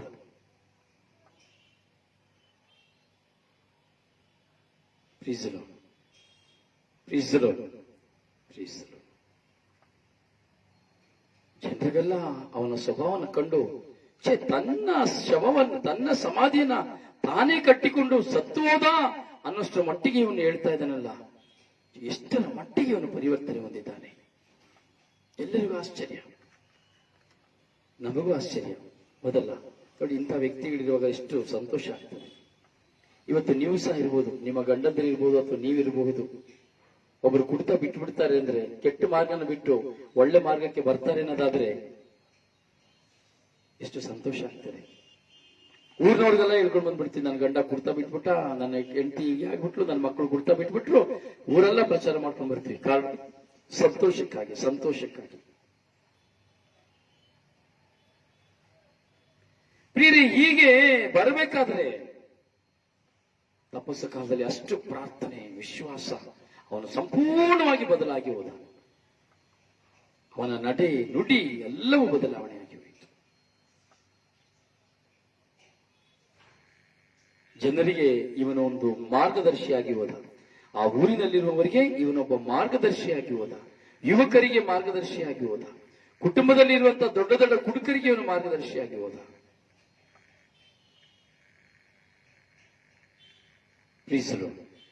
ಪ್ರೀಸರು ಇಂಥ ಜೀವನವನ್ನು ಮಾಡಬೇಕು. ಇಂತಹ ಒಂದು ಬದಲಾವಣೆ ನಮ್ಮಲ್ಲಿ ಬರಬೇಕು. ನಾನು ಪಾಪದ ದಿಸೆಯಿಂದ ಸಾಯಬೇಕು, ನಾನು ಒಳ್ಳೆ ಮನುಷ್ಯನಾಗಿ ಜೀವಿಸಬೇಕು, ಪರಿವರ್ತನೆ ಹೊಂದಬೇಕೆಂಬಂತ ಮನೋಭಾವನೆ ಬರಬೇಕು. ಹೀಗೆ ದಿನಗಳು ಉರುಳಿತು. ತುಂಬಾ ಆಡಂಬರ. ಈಸ್ಟರ್, ನಾವೆಲ್ಲ ಆಡಂಬರಕ್ಕೆ ಕಾಯ್ತಾ ಇರ್ತೇವೆ. ಒಳ್ಳೆ ಬಿರಿಯಾನಿ, ಒಳ್ಳೆ ಮಟನ್, ಒಳ್ಳೆ ತುಕ್ಕೂರು, ಒಳ್ಳೆ ಕರಿ, ಒಳ್ಳೆ ಪೆಪ್ಪರ್, ಅದು ಇದು ಎಲ್ಲ ಮಾಡಿ ತಿನ್ನುವಂತ ದಿನ ಅಂದ್ರೆ ಈಸ್ಟರ್ ದಿನ. ಯಾಕೆಂದ್ರೆ 40 ದಿನ ತಿಂದಿರೋದಿಲ್ವಲ್ಲ, ಎಲ್ಲ ತಗೊಂಡು ತಿನ್ನುವಂಥದ್ದು. ಇಂತಹ ಒಂದು ಆಡಂಬರ. ಕೊನೆಗೆ ಈ ಅಂಚನಿಗೂ ತುಂಬಾ ಸಂತೋಷ. ಇವತ್ತು ಯೇಸು ಸ್ವಾಮಿ ನನಗೋಸ್ಕರ ಪುನರುತ್ಥಾನರಾದ್ರು. ಓಕೆ, ಸ್ನೇಹಿತರೆಲ್ಲ ಸೇರಿದ್ರೆ ಒಳ್ಳೆ ಬಿರಿಯಾನಿ ಮಾಡಿದ್ರು, ಎಲ್ಲ ಮಾಡಿದ್ರು, ಗಮ್ಮತ್ತು.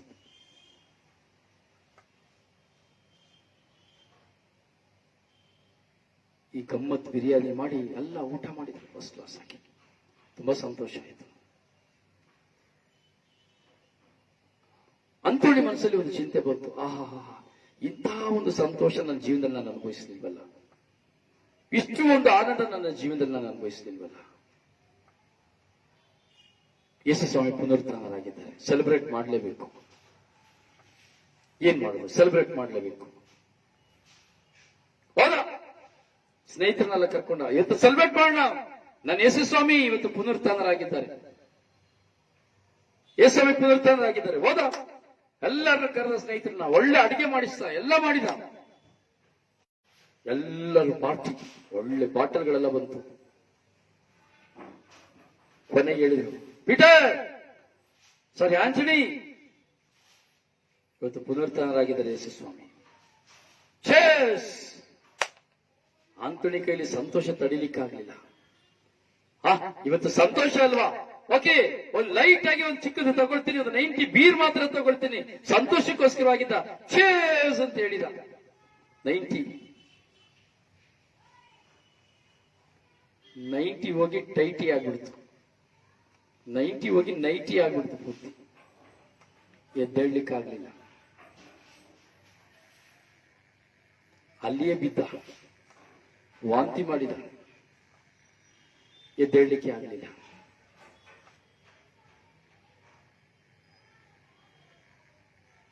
ತಿರ್ಗಾ ನಡಿಲಿಕ್ಕಾಗದೆ ನಡೆದು ನಡೆದು ನಡೆದು ಬಂದ.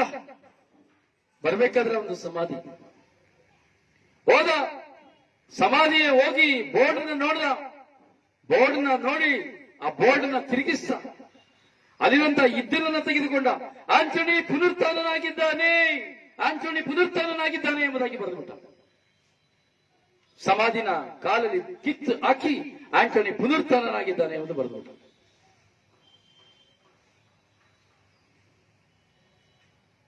ಅರ್ಥ ಆಯ್ತಾ?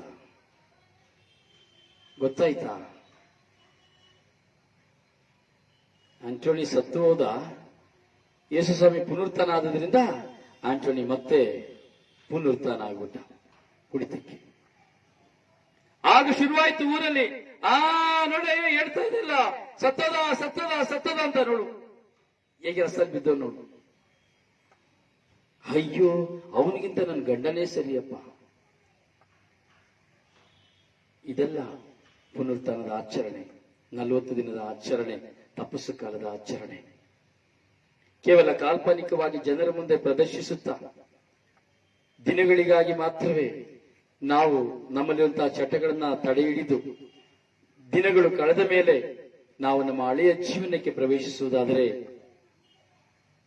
ದೇವರು ಮೆಚ್ಚುವಂಥದ್ದಲ್ಲ, ದೇವರ ಕೃಪೆಗೆ ಪಾತ್ರರಾಗುವುದಲ್ಲ. ಅದಕ್ಕೆ ಹೇಳಿದ 16ನೇ ಅಧ್ಯಾಯ 18ನೇ ವಾಕ್ಯದಲ್ಲಿ, ಅಂತರಂಗದಲ್ಲಿರುವ ನಿನ್ನ ತಂದೆಗೆ ಮಾತ್ರ ಗೊತ್ತಾಗಬೇಕು. ನಾನು ಉಪವಾಸ ಮಾಡುವಂಥದ್ದು, ನಾನು ದೇವರ ಸನ್ನಿಧಿಯಲ್ಲಿ ಇರುವಂಥದ್ದು ನಿನ್ನ ದೇವರಿಗೆ ಮಾತ್ರ ಗೊತ್ತಾಗಬೇಕು. ಅಂತರಂಗದಲ್ಲಿ ನಡೆಯುವುದನ್ನು ನೋಡುವ ದೇವರು ಅದಕ್ಕೆ ತಕ್ಕ ಪ್ರತಿಫಲವನ್ನು ಕೊಡುವರು. ಇಲ್ಲಾಂದ್ರೆ ನಮಗೆ ಪ್ರತಿಫಲ ಸಿಕ್ಕುವುದಿಲ್ಲ. ಪ್ರತಿಫಲಕ್ಕಾಗಿ, ದೇವರಿಂದ ಸಿಗುವ ಪ್ರತಿಫಲಕ್ಕಾಗಿ ನಾವು ಉಪವಾಸ ದಿನವನ್ನು ಆಚರಿಸಬೇಕು. ಪ್ರತಿಫಲ ಸಿಕ್ಕುವುದಕ್ಕಾಗಿ ನಮ್ಮ ಜೀವನದಲ್ಲಿ ನಾವು ಬದಲಾವಣೆಯನ್ನು ಹೊಂದಬೇಕು. ಜನರಿಂದ ಹೊಗಳಿಸಿಕೊಳ್ಳುವುದಕ್ಕಾಗಿ ಅಲ್ಲ.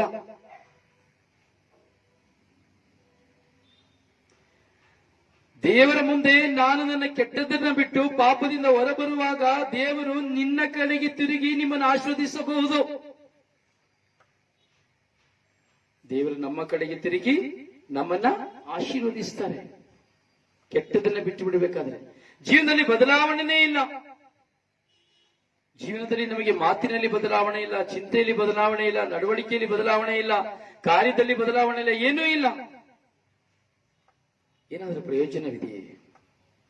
ದೇವರನ್ನ ಕಂಡುಕೊಳ್ಳಲು ಸಾಧ್ಯವೇ?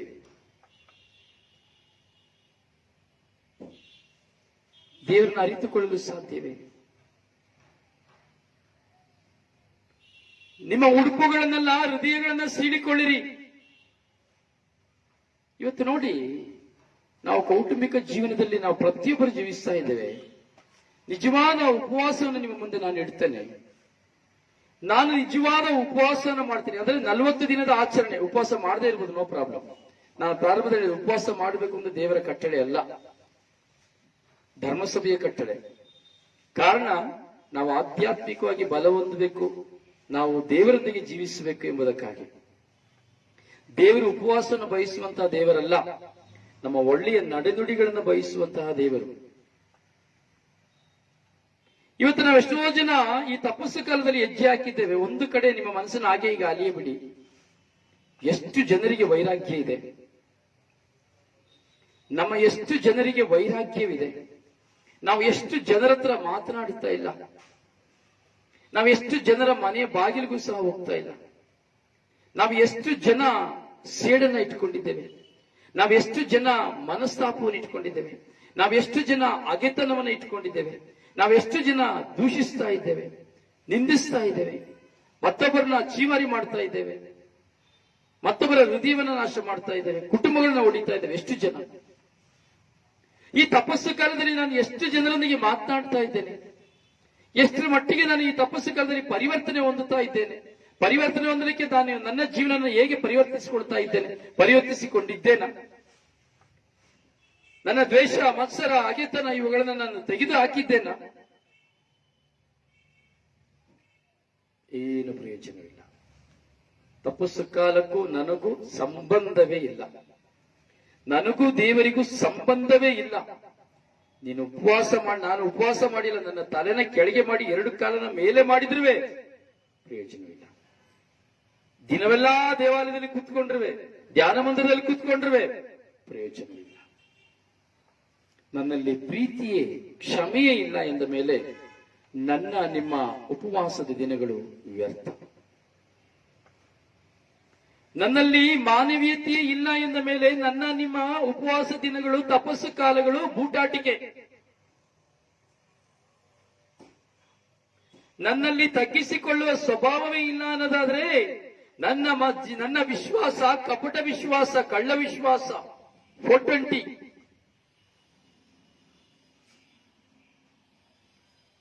ನಾನು ದೇವರೊಂದಿಗಿದ್ದೇನೆ, ದೇವರಿಗಾಗಿ ಜೀವಿಸುತ್ತೇನೆ ಎಂದು ಹೇಳಿಕೊಳ್ಳುತ್ತಾ ಹಗಲು ರಾತ್ರಿ ಪ್ರಾರ್ಥನೆಯಲ್ಲಿ ಕುಳಿತು, ದೈವ ವಾಕ್ಯದಲ್ಲಿ ನಾನು ಕುಳಿತು ಶುಭ ಸಂದೇಶವನ್ನು ಸಾರುತ್ತಾ ಅಥವಾ ನೀತಿಯ ಬೋಧನೆಯನ್ನು ಹೇಳುತ್ತಾ ಮತ್ತವರಿಗೆ ಅಡ್ವೈಸ್ ಅನ್ನು ಕೊಡುತ್ತಾ ನನ್ನ ಜೀವನದಲ್ಲಿ ಪ್ರೀತಿ, ಕ್ಷಮೆ, ದಯೆ, ಅನುಕಂಪೆ ಇಲ್ಲದೆ ನಾನು ತಪಸ್ಸು ಕಾಲವನ್ನು ಪ್ರಾರಂಭಿಸಿದ್ದೇನೆ. ಅಯ್ಯೋ, ಇದು ಕಪ್ಪು ದಿನ, ಇದು ಲೆಂಟಲ್ಲ, ಮೆಂಟಲ್. ಒಂದು ಪಕ್ಷ ಈ ಎಲ್ಲ ಸ್ವಭಾವನ ಇಟ್ಕೊಂಡು ನಾನು ತಪಸ್ಸು ಕಾಲ ನಾನು ಅನುಸರಿಸ್ತಾ ಇದ್ದೇನೆ ಅಂದ್ರೆ ಮೆಂಟಲ್, ನಾಟ್ ಲೆಂಟ್. ಮೆಂಟಲ್ ಅಲ್ವಾ? ಸತ್ಯನೇ ಗೊತ್ತಿದೆ, ನಾನು ಉಪವಾಸ ಮಾಡ್ತಾ ಇದ್ದೀನಿ, ಪ್ರಾರ್ಥನೆ ಮಾಡ್ತಾ ಇದ್ದೀನಿ. ಅದಕ್ಕೆ ನಾನು ಹೇಳಿದೆ ನಿನ್ನೆ, ನೀವೇನೂ ಪ್ರಾರ್ಥನೆ ಮಾಡಬೇಡಿ, ಇಷ್ಟೇ ಹೇಳಿ, ಯೇಸುವೇ ನನ್ನ ಮೇಲೆ ಕರುಣೆ ತೋರಿ, ದಯೆ ತೋರಿರಿ. ದೇವರ ಕರುಣೆ ನಮ್ಮ ಮೇಲೆ ಬರಬೇಕು. ನಾನು ಒಂದು ಒಳ್ಳೆಯ ತಪಸ್ಸು ಕಾಲವನ್ನು ಆಚರಣೆ ಮಾಡಬೇಕಾದ್ರೆ, ನಾನು ಒಳ್ಳೆಯ ತಪಸ್ಸು ಕಾಲದಲ್ಲಿ ನಾನು ದೇವರೊಂದಿಗೆ ಇರಬೇಕಾದರೆ, ನನ್ನ ಹೃದಯವನ್ನು ಸೀಳಿಕೊಳ್ಳಬೇಕಾದ್ರೆ ದೇವರ ಕರುಣೆ ನನಗೆ ಬೇಕು. ಈ ದೇವರ ಕರುಣೆ ಇಲ್ಲದೆ ನಾನು ಉಪವಾಸ ಮಾಡಿ ಆಗ್ಲಿಕ್ಕಿಲ್ಲ. ಏನು ಪ್ರಯೋಜನ ಪ್ರಿಯರೇ? ಪ್ರಿಯರೇ, ಇಲ್ಲಿ ಯಾವ ಸಭೆಗಳು ಎಂಬುದಾಗಿ ಇಲ್ಲ. ಎಲ್ಲರೂ ತಪಸ್ಸು ಕಾಲ ಅಂತ ಹೇಳ್ಬೋದು, ಕೆಲವರಿಗೆ ತಪಸ್ಸು ಕಾಲ ಬರೋದಿಲ್ಲ. ಕಥೋಲಿಕ ಧರ್ಮಸಭೆಯಲ್ಲಿರೋರು ಮಾತ್ರ ತಪಸ್ಸು ಕಾಲ ಎಂಬುದಾಗಿ ಆಚರಣೆ ಮಾಡ್ತಾರೆ. ಕೆಲವು ಸಭೆಗಳೆಲ್ಲ ಈ ಅವರಿಗೆಲ್ಲ ತಪಸ್ಸು ಕಾಲ ಎಲ್ಲ ಇಲ್ಲ. ಯೇಸುಸ್ವಾಮಿ ಒಮ್ಮೆಗೆ, ಅವರ ಡೈಲಾಗ್ ಇಷ್ಟೇ, ಯೇಸುಸ್ವಾಮಿ ಒಮ್ಮೆಗೆ ಸತ್ತರು, ಒಮ್ಮೆಗೆ ಪುನರುತ್ಥಾನ ಹೊಂದಿದರು, ನಮ್ಮ ಪಾಪಗಳಿಗಾಗಿ ಒಮ್ಮೆಗೆ ಸತ್ತೋದು, ಅದನ್ನ ಎಷ್ಟು ಬೇಕಾದ್ರೂ ಪಾಪ ಮಾಡ್ಕೊಂಡು ಹೋಗ್ಬೋದು, ನೋ ಪ್ರಾಬ್ಲಮ್. ದೇವರು ಪಾಪವನ್ನು ತೋರುವಂತ ದೇವರಲ್ಲ. ಹೇಳುವುದಿಷ್ಟೇ ಡೈಲಾಗ್, ದೇವರು ತುಂಬಾ ಪ್ರೀತಿಮಯರು, ತುಂಬಾ ಸಹನಶೀಲರು, ತುಂಬಾ ದಯಾವಂತರು, ತುಂಬಾ ಕರುಣಾಮೂರ್ತಿ. ಅದರಿಂದ ನೀನ್ ಏನ್ ಅಕ್ರಮ ಮಾಡಿದ್ರು, ಏನ್ ಅನಾಚಾರ ಮಾಡಿದ್ರು ಅವತ್ತೇ ತೊಳೆದು ಬಿಟ್ರು. ನೀನ್ ನಾಳೆ ಪಾಪ ಮಾಡೋದಕ್ಕೆ, ಇವತ್ತು ಪಾಪ ಮಾಡೋದಕ್ಕೆ ಯೇಸುಸ್ವಾಮಿ 2019 ವರ್ಷಗಳ ಹಿಂದೆನೆ ನಿನಗೋಸ್ಕರವಾಗಿ ರಕ್ತಧಾರೆ ಎಳೆದು ಬಿಟ್ರು. ಮತ್ತೆ ಇನ್ಯಾಕೆ ನೀನು ಇವತ್ತಿನ ದಿನ ಆಚರಣೆ ಮಾಡ್ತೀಯ? ಅವತ್ತೇ ಯೇಸುಸ್ವಾಮಿ ಸತ್ತದ್ರು, ಈಗ ನೀನ್ ಯಾಕೆ ಯೇಸುಸ್ವಾಮಿಯ ಬಗ್ಗೆ, ಸಾವಿನ ಬಗ್ಗೆ ನೀನು ಯೋಚನೆ ಮಾಡ್ತೀಯ? ಯೇಸುಸ್ವಾಮಿ ಪುನರುತ್ಥಾನ ಆಗಿ ಆಯ್ತು. ಇಂಥ ಡೈಲಾಗ್ ಮಾತಾಡೋರು ಇದ್ದಾರೆ, ಅತೀ ಜ್ಞಾನಿಗಳು.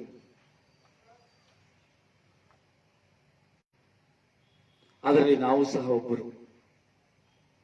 ಫಿಲಾಸಫಿ ಮಾತನಾಡಲಿಕ್ಕೆ, ಮತ್ತೊಬ್ಬರನ್ನ ಬದಲಾವಣೆ ಆಗ್ಲಿಕ್ಕೂ ಬಿಡೋದಿಲ್ಲ, ನಾವು ಬದಲಾವಣೆ ಆಗೋದಿಲ್ಲ. ಮತ್ತೊಬ್ಬರ ಜೀವನದಲ್ಲಿ ಮತ್ತೊಬ್ಬರು ದೇವರನ್ನ ಕಾಣ್ಲಿಕ್ಕೂ ಬಿಡೋದಿಲ್ಲ, ನಾವು ಕಾಣೋದಿಲ್ಲ. ಯೇಸು ಹೇಳ್ತಾರೆ, ನೀವು ಹೋಗುವುದಿಲ್ಲ, ಹೋಗುವವರನ್ನ ಕಾಲಿಡಿದು ಇಳಿತೀರಿ ಎಂಬುದಾಗಿ ಪರಿಸಾಯರನ್ನ ನೋಡಿ ಹೇಳ್ತಾರೆ. ಅಂತ ಜನ ನಾವು, ಪರಿಸಾಯರ ಸಂತತಿಗೆ ಸೇರಿದವರು. ನಮ್ಮ ಬಾಯಿಯಲ್ಲಿ ಇವತ್ತಿಗೂ ಸಹ ಶುದ್ಧತೆಗಳಿಲ್ಲ, ನಮ್ಮ ಬಾಯಿನ ತೊಳ್ಕೊಳ್ತಾನೆ ಇಲ್ಲ. ಬರೀ ಇನ್ನೊಬ್ಬರ ಬಗ್ಗೆ ಮಾತಾಡ್ತಾನೇ ಇರ್ತೇವೆ, ಇನ್ನೊಬ್ಬರ ಬಗ್ಗೆ ಮಾತಾಡ್ತಾನೇ ಇರ್ತೇವೆ, ದೂಷಿಸ್ತಾನೇ ಇರ್ತೇವೆ. ಪಕ್ಕದ ಮನೆಯವರು ಹಾಗೆ ಮಾಡಿದ್ರು, ಹಿಂದ್ಗಡೆ ಮನೆಯವರು ಹಾಗೆ ಮಾಡಿದ್ರು, ಆ ಮಿತ್ರ ಹಾಗೆ ಮಾಡ್ದ, ಅವಳು ಹಾಗೆ ಮಾಡ್ದ, ಇವಳು ಹೀಗೆ ಓಡಿಯೋದ, ಅವನು ಹಾಗೆ ಓಡಿಯೋದ, ಅವನು ಅದು ಮಾಡ, ಇದೇ ಆಗಿದೆ ಹೊರತು ಪ್ರಾರ್ಥನೆ ಮಾಡುವವರಲ್ಲಿ ನೋಡಿ. ಒಂದು ಕಡೆ ಒಂದು ಪ್ರಾರ್ಥನಾ ತಂಡ ಅಂತ ಹೇಳ್ಕೊಳ್ತೀರಲ್ಲ, ಅಲ್ಲಿಂದ ಹಿಡಿದು ಎಲ್ಲ ಕಡೆಯಿಂದ ನಮ್ಮ ಕುಟುಂಬದವರೆಗೂ ನೀವು ನೋಡ್ಕೊಂಡು ಬನ್ನಿ. ಪ್ರಾರ್ಥನೆ ಮಾಡೋ ಗೋಳೆಲ್ಲ ಇದೇನೆ, mental. Lentil, mental, not lentil, mental. ಮೆಂಟಲ್ಗೂ ಅಂತವ್ರಿಗೂ ನಮಗೂ ವ್ಯತ್ಯಾಸನೇ ಇಲ್ಲ.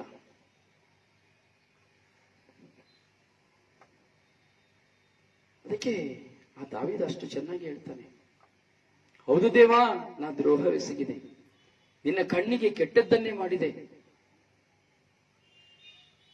ಸ್ವಾಮಿ, ನಿನ್ನ ಕಣ್ಣಿಗೆ ನಾನು ಕೆಟ್ಟದ್ದನ್ನೇ ಮಾಡಿದೆ. ಹೌದು, ನಾನು ಒಪ್ಕೊಳ್ತೇನೆ, ನಾನು ತಪ್ಪು ಮಾಡಿದ್ದೇನೆ, ನಾನು ಒಪ್ಕೊಳ್ತೇನೆ, ಸ್ವಾಮಿ ನನ್ನ ಕ್ಷಮಿಸು. ನೋಡಿ, ಆ ಒಂದೇ ಒಂದು ಪದ ನೋಡಿ ಎಷ್ಟು ಸ್ವಾರಸ್ಯವಾಗಿದೆ. ಕೃಪಾಳು ದೇವಾ ಕರುಣಿಸು ಎಂದೆನ್ನೋ, ಕರುಣಾನಿಧಿ ಅಳಿಸನ್ನ ದೋಷವನು, ಕೃಪಾಳು ದೇವಾ ಕರುಣಿಸು ಎನ್ನನ್ನು, ಕರುಣಾನಿಧಿ ಅಳಿಸನ್ನ ದೋಷವನು, ತೊಳೆ ಪೂರ್ತಿಯಾಗಿ ಪಾಪದಿಂದೆನ್ನನು, ದೋಷ ಪರಿಹರಿಸಿ ಶುದ್ಧಗೊಳಿಸೆನ್ನನು, ಒಪ್ಪಿಕೊಂಡೆನಿದೋ ನಾನೇ ಅಪರಾಧಿ, ಕಟ್ಟಿದಂತಿದೆ ಕಣ್ಗೆ ಪಾಪ ದಿನವಿಡೀ,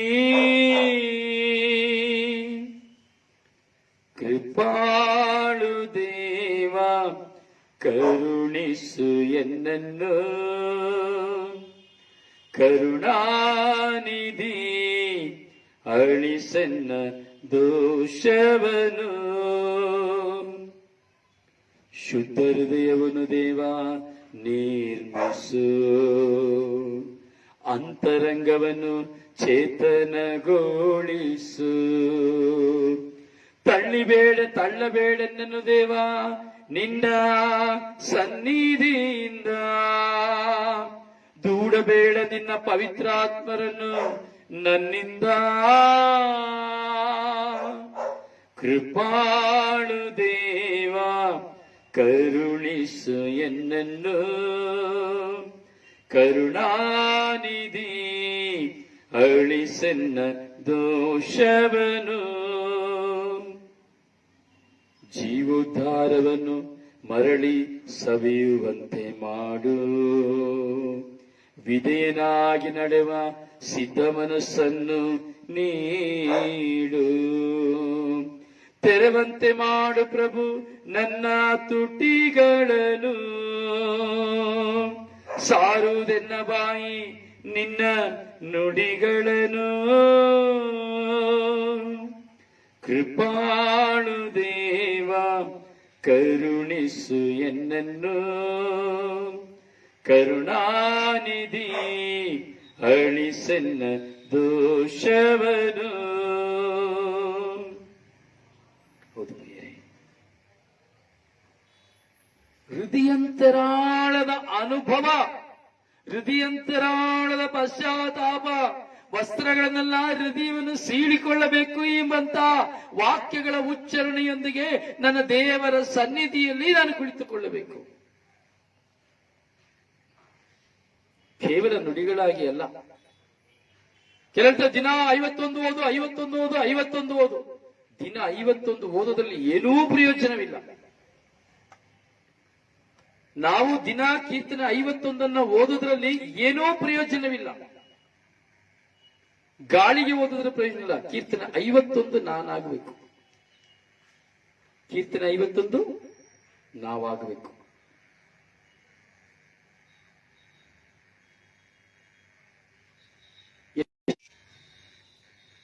ಎಷ್ಟು ಜನ ನಾವು ಕೀರ್ತನೆ 51 ಆಗ್ಲಿಕ್ಕೆ ನಾವು ಸಿದ್ಧರಾಗಿದ್ದೇವೆ ಈ ತಪಸ್ಸು ಕಾಲದಲ್ಲಿ? ಕೀರ್ತನೆ 51 ಆಗಬೇಕು. ನಾನು ದಾವೀದನಾಗಬೇಕು. ಆಗ ಮಾತ್ರ ಆ ತಪಸ್ಸು ಕಾಲ. ಇಲ್ಲಾಂದ್ರೆ ತಪಸ್ಸು ಕಾಲ ಇಲ್ಲ. ತಪಸ್ಸು ಕಾಲ ಇಲ್ಲ.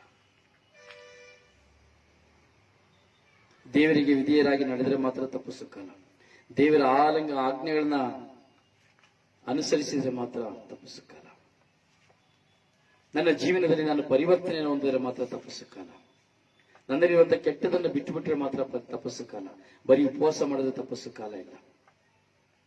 ಮೆಂಟಲ್ ಆಗಿರೋದಲ್ಲ. ಪ್ರಾರ್ಥನೆ ಮಾಡಿ ಮಾಡಿ ಮಾಡಿ ಮಾಡಿ ಮಾಡಿ ಪ್ರೀತಿ ಇಲ್ಲದೆ, ಕ್ಷಮೆ ಇಲ್ಲದೆ, ದೀನತೆ ಇಲ್ಲದೆ, ತ್ಯಾಗ ಇಲ್ಲದೆ, ಕರುಣೆ ಇಲ್ಲದೆ, ಏನೂ ಇಲ್ಲದೆ, ವೈರಾಗ್ಯ, ಮನಸ್ತಾಪ, ಹಠಮಾರಿತನ, ಸುಳ್ಳು, ತಟವಟ, ವ್ಯಭಿಚಾರ, ಕೆಟ್ಟತನ, ಸೇಡು, ಮತ್ಸರ ಎಲ್ಲ ಮೆಂಟಲ್ಗಳು. ಇದೆಲ್ಲ ಮೆಂಟಲ್ಗಳು ಮಾಡುವಂಥದ್ದು. ಲೆಂಟಲಿ ಮಾಡುವಂಥದ್ದಲ್ಲ, ಮೆಂಟಲ್ಗಳು ಮಾಡುವಂಥದ್ದು. ಪ್ರಾರ್ಥನೆಗೆ ಕಡಿಮೆನೇ ಇಲ್ಲ, ಜೀವನದಲ್ಲಿ ಬದಲಾವಣೆನೇ ಇಲ್ಲ.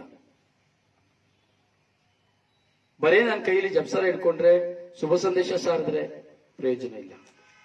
We want change. We want all change. How many members ready to change this lent? ಎಷ್ಟು ಜನ ಇಲ್ಲಿ ಮೆಂಟಲ್ ಆಗಿದ್ದೇವೆ? ಈ 2ನೇ ದಿನವನ್ನ ನಾವು ನೋಡ್ತಾ ಇದ್ದೇವೆ.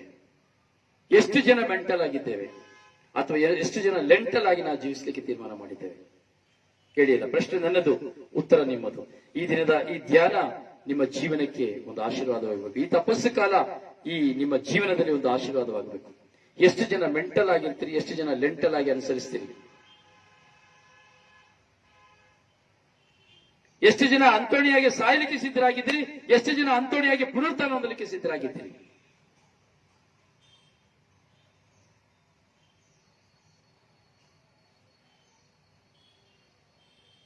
ಉತ್ತರವಿದೆಯಾ? ಪ್ರಶ್ನೆ ನನ್ನದಲ್ಲ, ದೇವರ ಪ್ರಶ್ನೆ. ನಿಮ್ಮ ಉತ್ತರ ನನ್ನ ಉತ್ತರ.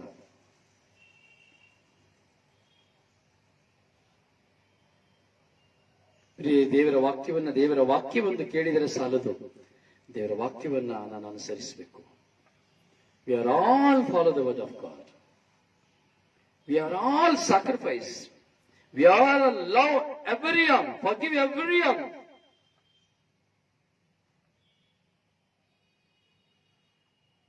V are all forgive. ಎಲ್ಲರೂ ನಾವು ಕ್ಷಮಿಸಬೇಕು, ನಾವೆಲ್ಲರೂ ಪ್ರೀತಿಸಬೇಕು.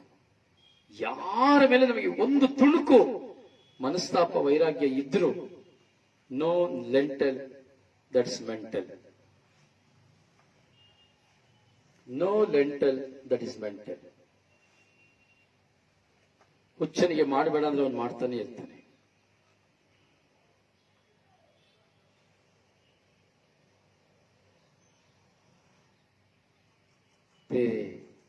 ಕೇಳುವಂತಹ ಧ್ಯಾನವನ್ನ ಆಲಿಸಿ ಮತ್ತೊಬ್ಬರಿಗೆ ಶೇರ್ ಮಾಡಿ. ಈ 3:30 ಗಂಟೆ ಶುಶ್ರೂಷೆಗೆ ಪ್ರತಿಯೊಬ್ಬರನ್ನು ಸ್ವಾಗತಿಸಿರಿ. ಪುಟ್ಟ ಮಂದಿಯಾಗಿದ್ದೇವೆ ಪ್ರಿಯರು, ನಾವು ಮತ್ತೊಬ್ಬರನ್ನು ಸಹ ದೇವರಡಿಗೆ ಕರೆದುಕೊಂಡು ಹೋಗುವ. ಖಂಡಿತ ಹೇಳ್ತೇನೆ, ನೀವೆಲ್ಲ ವಿಶ್ವಾಸಿಗಳು, ಅದಕ್ಕಾಗಿ ನೀವು ಅಲುಗಾಡದೆ ವಾಕ್ಯವನ್ನು ಕೇಳ್ತಾ ಇದ್ದೀರಿ. ಕೆಲವರು ಬಂದು ಅಟೆಂಡೆನ್ಸ್ ಹಾಕಿ ಹೋಗೋರು ಇರ್ತಾರೆ, ಏನು ಮಾಡ್ಲಿಕ್ಕೆ ಆಗೋದಿಲ್ಲ, ಕೆಲಸ ಇರಬಹುದು, ಅಟೆಂಡೆನ್ಸ್ ಹಾಕಿ ಹೋಗಿಬಿಡ್ತಾರೆ. ಸಂಪೂರ್ಣವಾಗಿ ವಾಕ್ಯ ಕೇಳಲಿಕ್ಕೆ ಆಗುದಿಲ್ಲ. ಸೊ ಒಂದು ಕೆಲಸ ಅಂತ ಹೇಳ್ಬೋದು, ಅಥವಾ ಒತ್ತಡ ಅಂತ ಹೇಳ್ಬೋದು, ಸೊ ಅಟೆಂಡೆನ್ಸ್ ಆಗಿರ್ಬೋದು. ಕೆಲಸ ಇದ್ರುವೆ ನಾನು ವಡಾಪ್ಗಳನ್ನ ನಾನು ಕೇಳಬೇಕು ಅಂದ್ರೆ, ಕೆಲಸ ಇದ್ರುವೆ ನಾನು ಇಯರ್ಫೋನ್ ಹಾಕಿ ಪಾಕೆಟ್ ಅಲ್ಲಿ ಇಟ್ಕೊಳ್ಬಹುದು. ನಾನು ವ್ಯೂ ಮಾಡ್ಲಿಲ್ಲ ಅಂದ್ರೂ ನಾನು ಜೋಬಲ್ಲಿ ಇಟ್ಕೊಂಡು ವಡಾಪ್ಗಳನ್ನ ಕೇಳಬಹುದು. ನನ್ನ ನೋಡ್ಬೇಕು ಅಂತ ಇಲ್ಲ, ಆದ್ರೆ ನೋಡುವಾಗ ಇನ್ಸ್ಪೈರ್, ನೇರವಾಗಿರುವಾಗ ಇನ್ಸ್ಪೈರ್. ಪಾಕೆಟ್ ಅಲ್ಲಿ ಹಾಕಿನ ವಡಾಪ್ಗಾಡ್ ಕೇಳ್ಬೋದು, ಅಥವಾ ಟೇಬಲ್ ಮೇಲೆ ಇಟ್ಟು ಬ್ಲೂಟೂತ್ ಹಾಕಿನ ವಡಾಪ್ಗಾಡ್ ಕೇಳ್ಬೋದು. ಮೊಬೈಲ್ ನ ಮುಂದೆ ನೋಡ್ಕೊಂಡೇ ಇರಬೇಕು ಅಂತಿಲ್ಲ. ಸುಮ್ಮನೆ ನನಗೆ ಟೈಮ್ ಇಲ್ಲ ಅಂತ ಹೇಳ್ಬೋದು, ಅದು ಸುಳ್ಳು. ಟೈಮ್ ಇದೆ, ಆದ್ರೆ ನನಗೆ ಅದು ಬೇಡ ಅಷ್ಟೇ. ಕಾರಣ ನಾನು ಅದಕ್ಕೆ ದೇವರ ವಾಕ್ಯಕ್ಕೆ ನಾನು ಸ್ಥಾನ ಕೊಡೋದಿಲ್ಲ ಅಷ್ಟೇ. ಪ್ರಿಯರೇ, ಪ್ರತಿಯೊಂದು ವಾಕ್ಯಗಳನ್ನು ನಾವು ಕೇಳಬೇಕು ಅಂದ್ರೆ ದೇವರ ಕೃಪೆ ಬೇಕು. ನಾನು ಅದೇ ನಾನು ಹೇಳಿದೆ, ಪ್ರಾರ್ಥಿಸಿ. ಈ ತಪಸ್ಸು ಹೆಚ್ಚಾಗಿ ಪ್ರಾರ್ಥಿಸಿ, ಇಷ್ಟೇ ಪ್ರಾರ್ಥಿಸಿ. ಯೇಸುವೇ ನನ್ನ ಮೇಲೆ ಕರುಣೆ ತೋರಿದಾಯಿತು ರೀ, ಯೇಸುವೇ ನನ್ನ ಮೇಲೆ ಕರುಣೆ ತೋರಿದಾಯಿತು ರೀ, ಯೇಸುವೇ ನನ್ನ ಮೇಲೆ ಕರುಣೆ ತೋರಿದಾಯಿತು ರೀ. ಅದರೊಟ್ಟಿಗೆ ಯೇಸುವೇ ಬ್ರದರ್ ರೊಜಾರಿಯ ಮೇಲೆ ಕರುಣೆ ತೋರಿ, ಈ ಸೇವಕನ ಮೇಲೆ ಕರುಣೆ ತೋರಿ ಎಂಬುದಾಗಿ ಪ್ರಾರ್ಥಿಸಿರಿ. ದೇವರು ನಿಮ್ಮನ್ನು ಹೇರಾಳವಾಗಿ ಆಶೀರ್ವದಿಸಲಿ. ನಿಮ್ಮ ಸೇವಕ brother Rozario Pandavapura. May God bless you. ಪ್ರಾರ್ಥನಾ ಸಹಾಯಕ್ಕಾಗಿ 09902423181. May God bless you. Thank you.